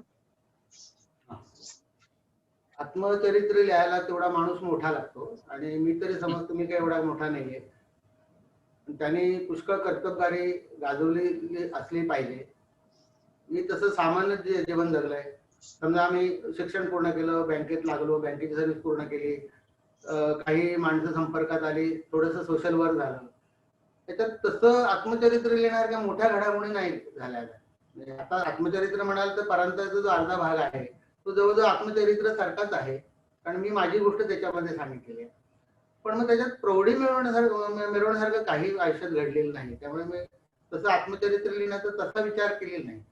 आत्मचरित्र लिहिताना आपण दुसऱ्याला काय शिकवणार आणखी किंवा काय सांगणार, तसं माझ्याकडे सांगण्यासारखं आहे असं मला वाटत नाही. जेव्हा ते होईल असं वाटेल मला तर मी कदाचित लिहीन सुद्धा.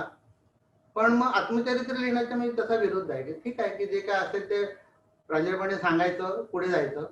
आणि लिहिणं सोपं आहे पण ते छापून आणणं कठीण आहे आता जे पुस्तक जे परांतर आहे ते जवळजवळ 50,000 रुपये त्याला खर्च झालेला आहे. तर एवढा खर्च आपण वारंवार नाही करू शकत. आणि आपलं आत्मचरित्र दादा आत्मचरित्र लिहायचं म्हटलं की सगळं खरं लिहावं लागतं ना त्याच्यात. हे पण आहे. ती सगळ्यात मोठी अडचण आहे ना, सगळंच खरं लिहावं लागतं तुम्हाला. नाही, खरं खोटं लिहिण्यासारखं आयुष्यात तसं काही नाहीये. नाही नाही दादा, तुमच्या मी आपल्याबद्दल नाही म्हणत आहे. आहे, मी आपल्याबद्दल नाही म्हणत आहे. हा, हा. माझा कुठला तरी एक लेख वाचनामध्ये आला होता, असाच आत्मचरित्रावरती एक फार मोठा लेख आला होता. तर त्याच्यावरती ते आलं होतं की आत्मचरित्र लिहायचं म्हटलं ना की त्याच्यामध्ये सगळं खरं लिहावं लागतं. म्हणजे तुमच्या आयुष्यामध्ये घडलेल्या सगळ्या खऱ्या घटनांचा उल्लेख त्याच्यामध्ये करावा लागतो आणि तो करणं फार कठीण असतं.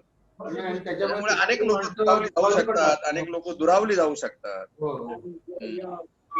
त्यामुळे ते आत्मचरित्राच्या भानगडीत पडू नये जास्त वेळ. जे आहे ते आपलं येस गोपनीय राहावं आणि पुढे जावं. Yes yes yes yes. मला सांगा, ही समाजसेवा जी आपण करत आला आहात, तर या समाजसेवेत आपली भविष्यातील योजना काय आहे? भावी योजना तशी मोठी योजना असं नाही आहे. मी त्या विचार करून ठेवलाय. संस्थांचा तो पदाधिकारी आहे ना, गावात आहे की नाही मुंबईला.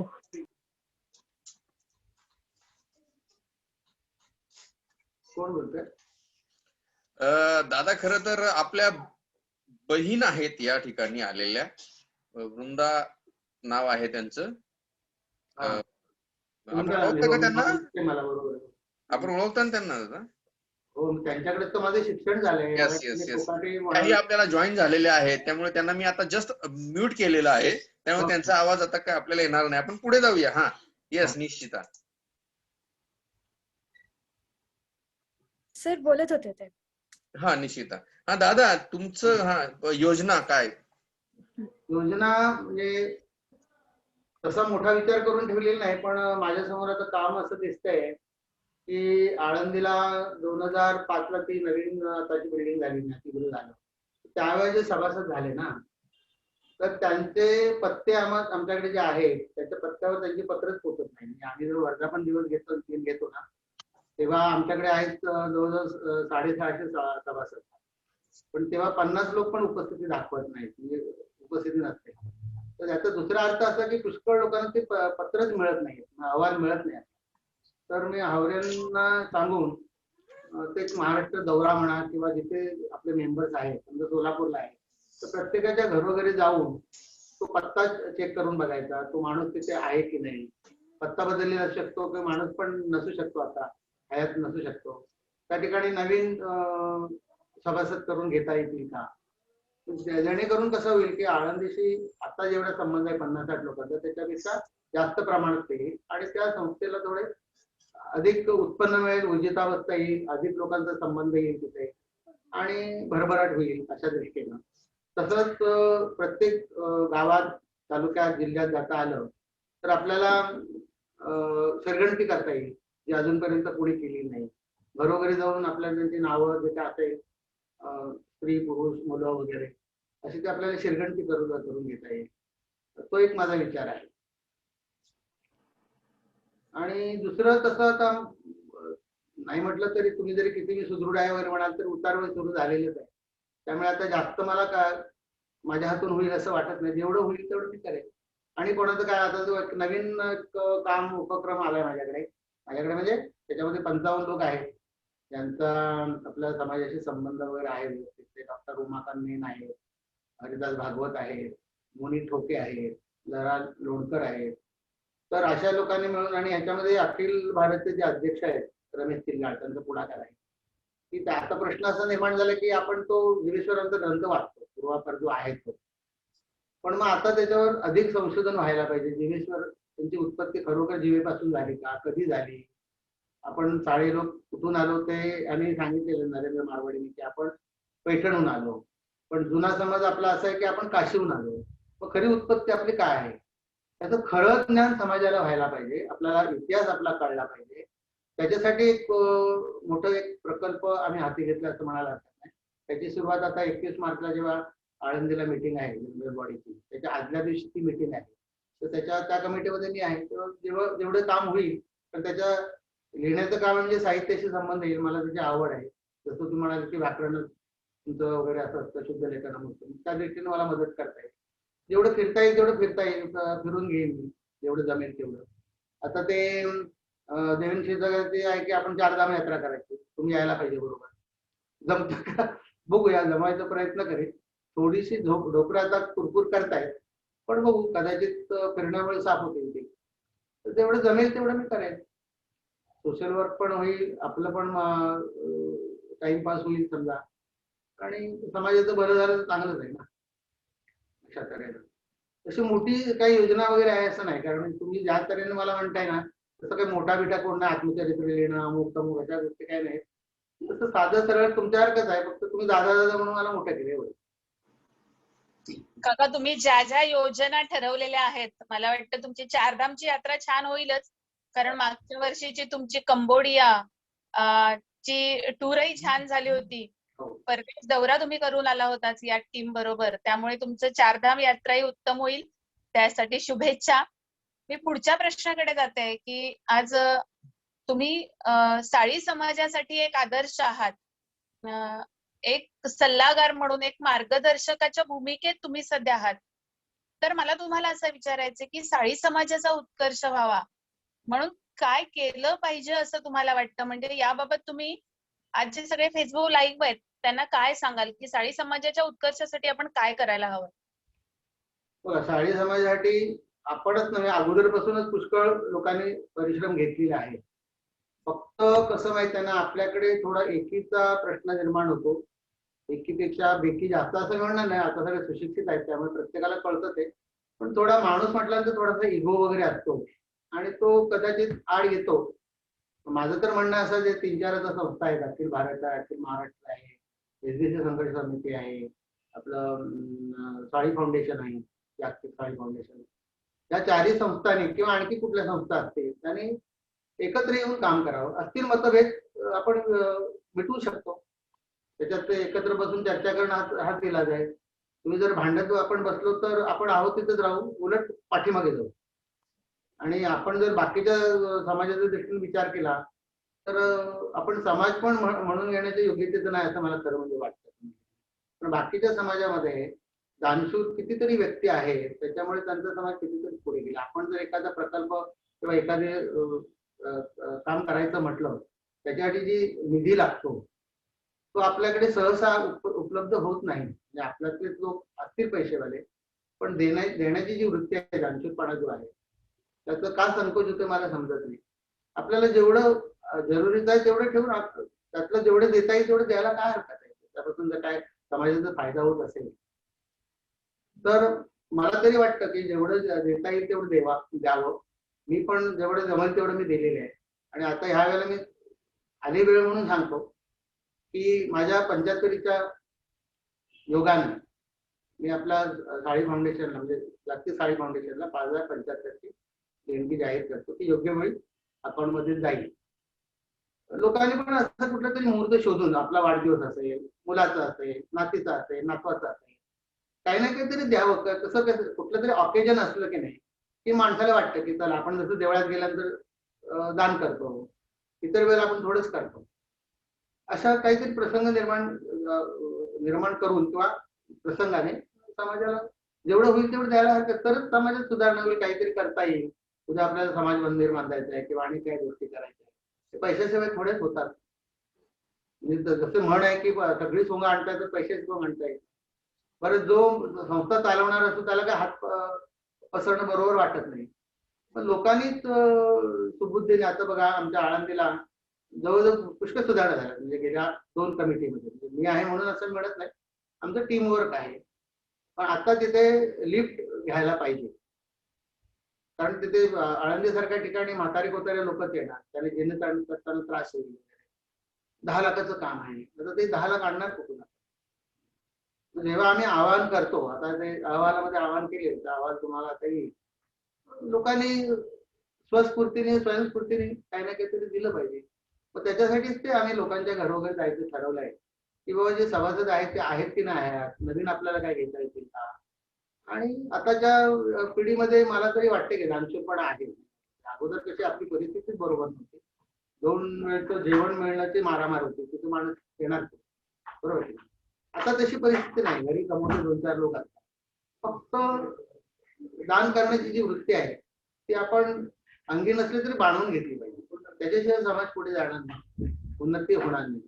आणि आता जी भांडणं असतील मिटवली पाहिजे.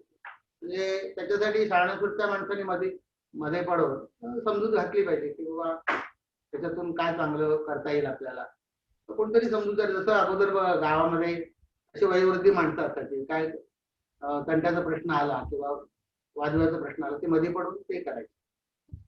तर तसं कोणतरी आपल्यात व्यक्ती निर्माण झाल्या पाहिजे आणि त्यांनी याच्यात सहभाग घेतला पाहिजे. मला काय त्याचं असं म्हणून भागणार नाही.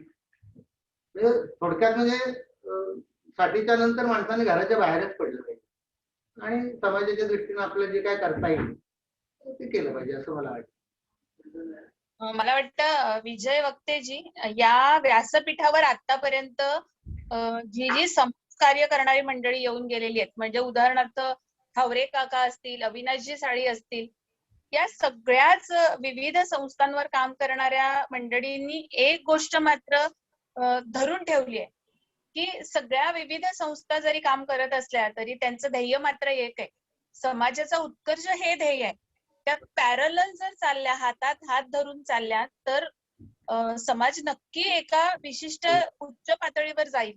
म्हणजे मतभेद असावेच, मला वाटतं मतभेद असावेच, पण मनभेद असता कामा नये. आणि मग सगळ्यांनी फक्त साळी समाजाचा उत्कर्ष हे जर ध्येय ठेवलं तर मला वाटतं तो सुदिन फार लांब नाही. आणि दुसरा मुद्दा आपण मांडलात की बरोबर आहे, सगळी सोंग आणता येतात, पैशाचं सोंग आणता येत नाही. आणि म्हणून प्रत्येकाने आपला हात पुढे करूया की फुल ना फुलाची पाकळी आपल्या पद्धतीने. म्हणजे मला वाटतं प्रत्येक वेळी आर्थिक सहकार्यच मोलाचं असतं असं नाही. ज्याच्याकडे जी कला आहे, ज्याच्याकडे जो देऊ शकेल, माझा या कार्यात खारीचा वाटा असावा, अशा दृष्टीने जर प्रत्येकाने समाजकार्यात थोडं का होईना योगदान दिलं तर समाज नक्की एका उच्च पातळीवर जाईल. धन्यवाद काका. मुलाखतीच्या शेवटच्या प्रश्नाकडे वळते की आत्ताच आपण वर्ल्ड साळी फाउंडेशनला देणगी जाहीर केली, त्याबद्दल आपल्याला धन्यवाद. आपलं काय मत आहे, या वर्ल्ड साळी फाउंडेशन मध्ये आपण सक्रिय आहात, काय भावना आहेत आपल्या या वर्ल्ड साळी फाउंडेशन बद्दल? जागतिक साळी फाउंडेशन हे समाजाला मिळालेलं वरदान आहे असं मला म्हणायला लागेल. 3 वर्षाचा जो मला अनुभव आहे, 2017ला स्थापन झाली, आता 3 वर्ष झाली, 4थ्या वर्षामध्ये आपण 4थ्या वर्षाला सुरुवात झालेली आहे. गेल्या वर्षी आपलं समजा त्या दृष्टीनं फुकट गेला असं म्हणणार नाही, वाटप पण झालं अन्नधान्याचं वगैरे. समाजोपयोगी पुष्कळ कामं झालेली आहेत, समाजामध्ये जागृती आलेली आहे. साळी कोण म्हणजे काय असं आता लोक विचारताना दिसत नाही असं मला तरी वाटतं. अगोदर आपल्याला साळी सांगायची पण लाज वाटायची. आता कारण आजच दुपारी माझं मोने ठोकांशी बोलणं झालं, तर ते म्हणाले की आपले लोक अगोदर मी मराठा आहे म्हणून सांगायचे. जेजेंच्यावरून ते निघालं, केशवराज जे आपले आहेत का असं त्यांना विचारलं, नाही ते मराठा. पण मग आपल्यात पण असे नग होऊन गेले की ते साळी सांगायची त्यांना लाज वाटायची. तर ते आता सांगतात मी साळी. ही अचिव्हमेंट आहे साळी फाउंडेशन, जागतिक साळी फाउंडेशन. आणि मला मनापासून जागतिक साळी फाउंडेशनवर बरोबर काम करायला आवडेल. विजय वक्ते सर आहेत म्हणूनच असं नाही, एक पाया चांगला घालून झालेला आहे, त्यांनी तो घातलाय. त्यांना तसे मदतनीस पण मिळाले, पण त्याने ते तयार केले असे थोडेच मिळतात. त्याने तो विश्वास निर्माण केला स्वतःबद्दल आणि आम्हाला त्यांच्याबरोबर काम करायला खरंच बरं वाटतं. ते जरी मला ज्युनियर असले, म्हणजे मुलाप्रमाणे असले, तर त्यांचे विचार वगैरे समाजाच्या प्रगतीच्या दृष्टीनेच होतात. आणि जोपर्यंत तसे होतात तोपर्यंत आम्ही बरोबर आहे हे त्यांना मी सांगितलं. आणि त्यांच्याकडून तसं वेगळं काही होणार नाही मला कल्पना आहे. कशी असते, संस्था सुरू करणं सोपं असतं, तसं पुढचं वळण आपल्या हातामध्ये नसतं. त्यांनी म्हणजे त्यांचं अजून तसं वय भरपूर आहे, पण त्यांनी आतापासूनच पुढची पिढी तयार करावी. आपले सूत्र कोणाकडे आपण देऊ शकतो अशा तऱ्हेने त्याची वाटचाल असते. कारण आपलं आयुष्य आहे शेवटी, आयुष्याचा तसा भरोसा नसतो, असला नसला तरी पुढची पिढी तयार करणं आपलंच काम आहे. त्याच्यासाठी ऍक्च्युअली नवीन पिढीने स्वतःहून यायला पाहिजे. आणि आता ते येत आहेत तसं नाही म्हटलं तर. ते समजा आपले संपर्क प्रमुख झाले, जिल्हा प्रमुख झाले, आता तालुका प्रमुख झाले, त्याच्यातूनच ती पुढची पिढी तयार होईल. तर त्या दृष्टीने योग्य तऱ्हेने ते काम चालले. मला तरी वाटतं इतर संस्थांनी पण त्याच्याबद्दल बोध घेतला पाहिजे. आणि थोडस असं मलाही वाटतं की जागतिक साळी फाउंडेशनचं काम बघून बाकीच्या संस्था त्या दृष्टीने कामाला लागलेल्या आहेत आणि ती अचिव्हमेंटच आहे. त्यामुळे मला साळी फाउंडेशन म्हणजे जागतिक साळी फाउंडेशनचं काम करण्याचं एक आत्मिक समाधान मिळतं की आपण एक चांगल्या संस्थेबरोबर काम करतोय आणि जोपर्यंत आहे जीवाजीव तोपर्यंत मी चालू ठेवेल. तशा बाकीच्या पण संस्था आहेत, नाही असंच म्हणत नाही मी साळी फाउंडेशनचं काम करेल. तिथे चांगलं काम असेल तर आळंदीला चांगलं काम चाललंय आणि तिथे काम करू शकेल. माझी जेवढी जशी मदत लागेल किंवा मी देऊ शकेल तेवढी देईल. अखिल भारतवाले आता समजा ही कमिटी आम्ही स्थापन करतोय जिनेश्वरांसाठी, त्याच्यामध्ये मी आहे. चांगल्या ठिकाणी मी जाईल तोपर्यंत शरीर साथ देत आहे आणि तुमच्या आशीर्वादाने ते देईल. पण तुम्हाला सदृढ अमुक तमुक काय काय म्हणताय बोला. काका आपल्या तुम्हाला विश्वासाला आम्ही कधी तडा जाऊ देणार नाही. हा. कसं आहे की मृत्यू हे शाश्वत सत्य आहे जीवनाचं. मृत्यू हे शाश्वत सत्य आहे आणि शेवटी तुम्हाला ग्रामपंचायतच्या पत्र्याच्या शेडमध्ये जावं लागणार आहे. रेमंडचा कपडा घाला असं तुम्हाला कोणी म्हणणार नाही असं मला वाटतं. आणि ज्याला हे जीवनाचं शाश्वत सत्य ज्याला कळालेलं आहे तो माणूस हा नेहमी तुमच्या सारखाच असावा असं मला वाटतं. दादा, खरं तर मृत्यू आणि मोक्ष यामधला अंतर काय असा प्रश्न जेव्हा भगवान बुद्धाला विचारला गेला तेव्हा गौतम बुद्धाने त्याचं फार छान उत्तर दिलं की अगर तमन्ना बाकी हो और सांसें खत्म हो जाए, तमन्ना बाकी हो और सांसें खत्म हो जाए तो उसे मृत्यू कहते हैं, लेकिन तमन्ना खत्म हो जाए और सांसें बाकी है तो उसे मोक्ष कहते हैं. मला असं वाटतं दादा की तुम्ही त्या मोक्षाला प्राप्त झालेला आहात. आणि मी असं म्हणेन की तुम्ही आम्हाला भेटलेले WSF ला भेटलेले तुम्ही वडील आहात. तुमचा विश्वास आम्ही नेहमी सार्थक ठरवू. तुमच्या विश्वासाला आम्ही कधी तडा जाऊ देणार नाही. आजच्या वाढदिवसाला आपल्याला शुभेच्छा देताना मी या वर्ल्ड साळी फाउंडेशन परिवारासाठी आपल्याकडनं खूप खूप आशीर्वाद घेतो. आशीर्वाद मागतो आपल्या. आमच्या लोकांना बोलवणार होतात ना, ते तयार आहेत. हो, ते बोलवतो ना दादा, मी बोलवतो ना. माझं पूर्ण संपू द्या. आणि ते वृंदा गांधीशी बोलता येईल का? हो, बोलता येईल. त्यांनी जर आपला व्हिडिओ ऑन केला आणि त्यांचा जर ऑडिओ त्यांनी जर अनम्यूट केला तर त्यांच्याशी तुम्हाला बोलता येईल. दादा, तुमचा आज आम्ही वर्ल्ड साळी फाउंडेशनला आम्ही तुमचा आशीर्वाद घेऊ की दादा आम्हाला भरभरून आशीर्वाद द्या. कधी चुकलं तर अगदी कान धरा. कारण कसं आहे, तुम्ही वडिलांच्या ठिकाणी आहात. आमचा अनुभव फार कमी आहे. त्याचं पाहायला गेलं तर सामाजिक सेवेतला माझा अनुभव केवळ 3 वर्षाचा आहे. Only 3 years. त्यापूर्वी तर 4 वर्षापूर्वी तर विजय वक्ते नावाचं कुणी एक व्यक्ती साळी समाजामध्ये आहे हेही कुणाला फारसं माहिती नव्हतं. मलाही तुमच्यासारखे this is not only because of me. Nishchita, this is not only because of me. त्याचं कारण एवढंच आहे की त्याला निमकर दादा भेटले, त्याला धोंडीराम पागडे भेटले, त्याला देवेन क्षीरसागर भेटले, त्याला नाना ठोके भेटले, त्याला अविनाश इंगळे भेटले, असे अनेक, अगदी दिवाकर बडकच भेटले, सुनील वक्ते भेटले, गजानन गलांडे राजेश गलांडे भेटले, मानवराव साखरे भेटले, अगदी आंध्र असो, कर्नाटक असो, तेलंगणा असो, सगळीकडनं तुमच्यासारखी थोर महान लोक या फाउंडेशनला भेटली म्हणून हे फाउंडेशन आहे. हे फाउंडेशन म्हणजे विजय वक्ते नाही. त्यामुळे तुमचा जो विश्वास आहे तो आम्ही सार्थक करू. पिढी नक्कीच घडवतोय, बिलकुल काही काळजी करू नका. मी थोडा ह्या महिन्यात माझे भरपूर दौरे मला नाईलाजाने कॅन्सल करावे लागले, नाहीतर आपल्याला सांगून आश्चर्य वाटेल निशिता, छोटी, बट नवसारी, सुरत, सांगोला, अकलूज, इंदापूर, बार्शी, अक्कलकोट, सोलापूर, निपाणी, चिकोडी, नांदेड, जालना आणि देऊळगाव राजा अशा 13 गावाचे दौरे ह्या महिन्यामध्ये मी कॅन्सल केले. मी बाहेर पडलो ना, मला एवढं माहित आहे की मला बाहेर पडायचंय. आणि दादा, कोरोनाचा प्रादुर्भाव कमी झाला, ज्येष्ठांना सवलत मिळाली की तुम्हाला पण मी घेऊन बाहेर पडणार आहे. आणि तुम्ही मगाशी सहज बोलता बोलता बोललात की आता उतार वय झालेलं आहे, म्हणजे कुठेतरी तुमच्या याच्यातनं अशी मला जाणीव झाली. पण नाही, असं कृपया तुम्ही असा गैरसमज आमच्या मनामध्ये कृपया तुम्ही निर्माण करू नका. कारण जागतिक साळी समाचार नावाचं एक वृत्तपत्र येणार आहे, ज्याची जी धुरा आहे ती आपल्याला, लक्ष्मण सरोदे यांना, ह्या सर्व मोठ्या हरिदास भागवत आहेत, शिरीष पावले आहेत, विजय किचंबरे आहेत, धुंडराम पागडे आहेत, या सगळ्या लोकांना ही धुरा सांभाळायची, लक्षात ठेवा.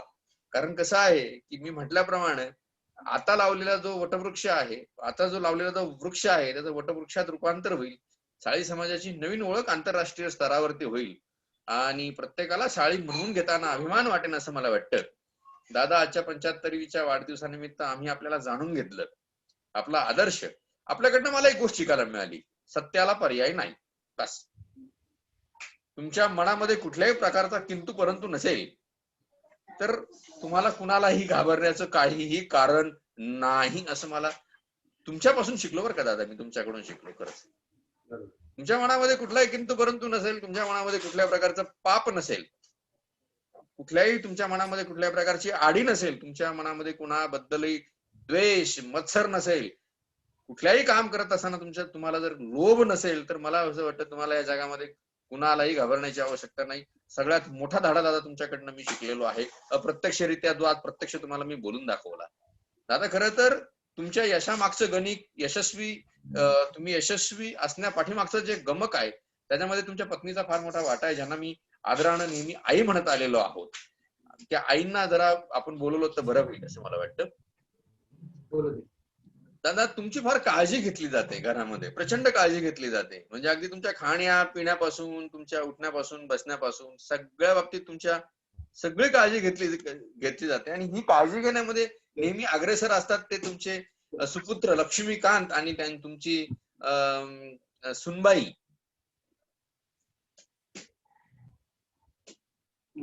आणि ज्यांच्यामुळे तुमच्या आयुष्यामध्ये अजून 10 वर्ष वाढलीत, 10 ते 15 वर्ष वाढली, ती चिमुकली रुद्वा नाव आहे तिचं. रुद्वा, जरा ही मंडळी येईल का आमच्या समोर, सगळ्यांसमोर?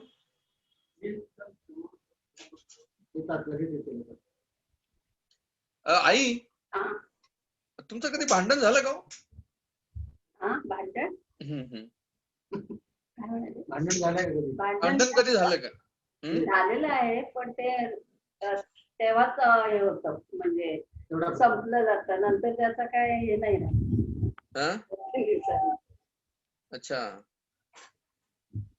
लक्ष्मीकांत, आपल्यावरती दादांचे फार चांगले संस्कार झालेले आहात, म्हणून आज यशस्वी deputy general manager in Glasgow मध्ये आज तुम्ही डेप्टी जनरल मॅनेजर आहात, उच्च पदस्थ अधिकारी आहात. विशेष म्हणजे तुम्ही हिरानंदानी कॉम्प्लेक्स मध्ये ठाण्यामध्ये राहतात आणि दादांचे तुमच्यावरती भरपूर चांगले संस्कार झालेले आहेत. एखादी डांट अशी पडली का की जिथून कुठेतरी जीवनाला कलाटणी मिळाली? डांट म्हणजे कळतं ना. मी लक्ष्मीकांत, माझा प्रश्न तुम्हाला आहे, हरकत नाहीये, मुलाखतीला अजून 10 मिनिट लागले चालतील, पण हा प्रसंग पुन्हा वर्ल्ड साळी फाउंडेशनच्या आयुष्यात येणार नाही.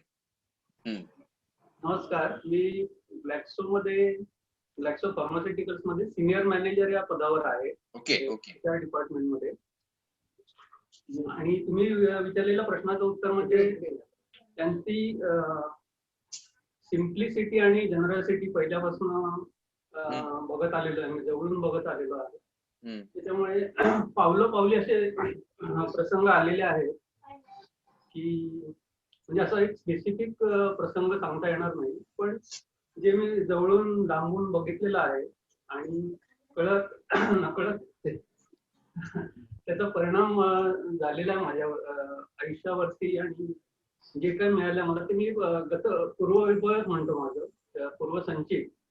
त्याच्यामुळे म्हणजे फिजिकली नसेल त्यांचं माझ्याकडे लक्ष, पण मनातून नेहमी माझा विचार चालू असतो, माझा, कुटुंबाचा आणि संपूर्ण कुटुंबाचा असा. त्याच्यामुळे असं पर्टिक्युलर प्रसंगामुळे कलाटणी मिळाली असं सांगता येणार नाही, ते कंटिन्युटी आहे. म्हणजे तुम्ही कधी दादांचं मन दुखवलंय का? कधी भांडलाय का त्यांच्याशी? नाही, मी लक्ष्मीकांत, प्रश्न तुम्हालाच आहे माझा. मी बऱ्याच वेळा दुखावलंय, म्हणजे ऑनेस्टली सांगायचं तर, किंवा नकळत दुखावलं गेलं असणार आहे. पण तुम्ही जसं म्हणालात आधी की म्हणजे क्लिअर मन असेल तर शुद्ध मन, शुद्ध आणि निर्मळ मन असेल तर. यस. हा, निर्मळ मन असेल तर अडचणी येत नाही. त्याप्रमाणे त्यांचा जो स्वभावच आहे पहिल्यापासून, आज म्हणजे दिवसभरात झालेलं दुसऱ्या दिवशी त्याला रिव्हिजिट करायचं नाही. त्याच्यामुळे बऱ्याचदा मन दुखवलंय, पण दुसऱ्या दिवशी तो विषय त्यांच्याकडे नसतो, त्याच्यामुळे आमच्या कोणाकडे नसतो. ताई, तुम्हाला प्रश्न आहे माझा. लक्ष्मीकांत यांच्या मिसेस, तुम्हाला तुमच्या आई वडिलांनी जास्त प्रेम केलं की ह्या दोघांनी जास्त प्रेम केलं?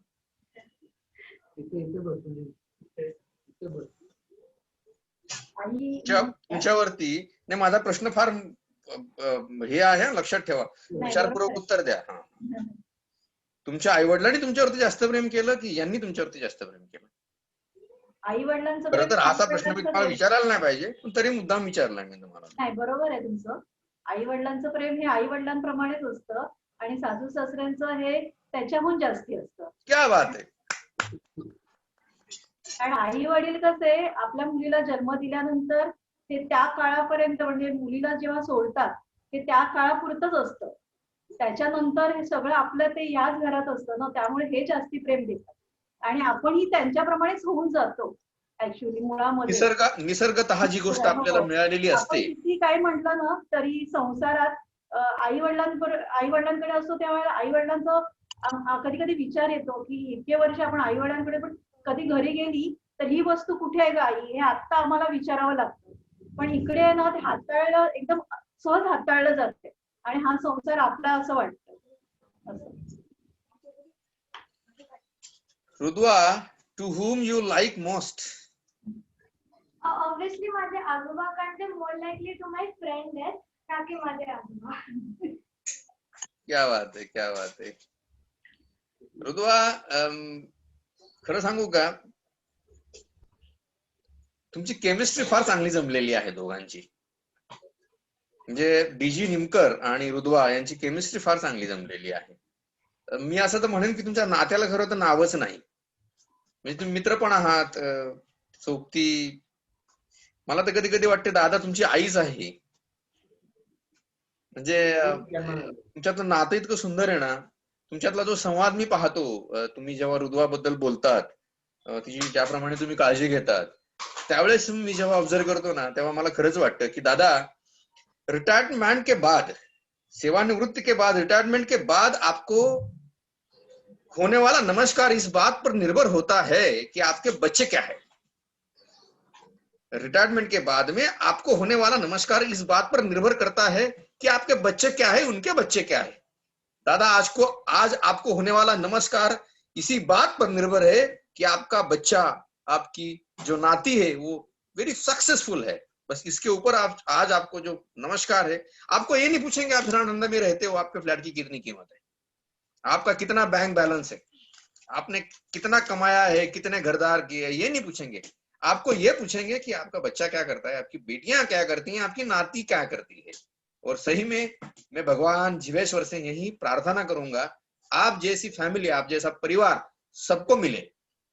मुली पण आलेले. क्या बात है, उनको बुलाइए प्लीज.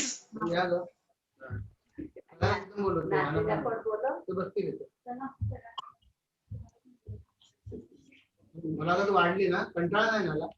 नहीं नहीं, बिल्कुल नहीं दादा. दादा, ये मौका बार बार हमारी जिंदगी में नहीं आएगा. भले आप थोड़े से बोर हुए होंगे शायद, मुझे पता नहीं इस बात का, लेकिन मैं तो यही चाहूंगा कि ये दिन जो है हमारी जिंदगी में वापस नहीं आएगा. नमस्कार sister, how are you? You are so great and you are lucky. आणि काय असतं माहितीये का की आयुष्यामध्ये चांगली मुलं मिळणं आणि चांगले आई वडील मिळणं हे फार दुरापास्त झालेलं आहे आता या घडीला. फार म्हणजे फार दुरापास्त झालेलं आहे. आणि संस्कार ही जीवनातली सर्वात मोठी संपत्ती जर कुठली असेल आजच्या या घडीला, तर तिचं नाव आहे संस्कार. संस्कार ही आजच्या जीवनातली सर्वात मोठी प्रॉपर्टी आहे, मोठी प्रॉपर्टी. आणि दादा, तुम्ही जसे आहात तसेच राहा. आणि मला असं वाटतं की माझ्या आयुष्यात मी तुमच्याकडनं एक गोष्ट चांगली शिकली, सत्याला पर्याय नाही. आणि ही गोष्ट मी नेहमी अंगीकारेल.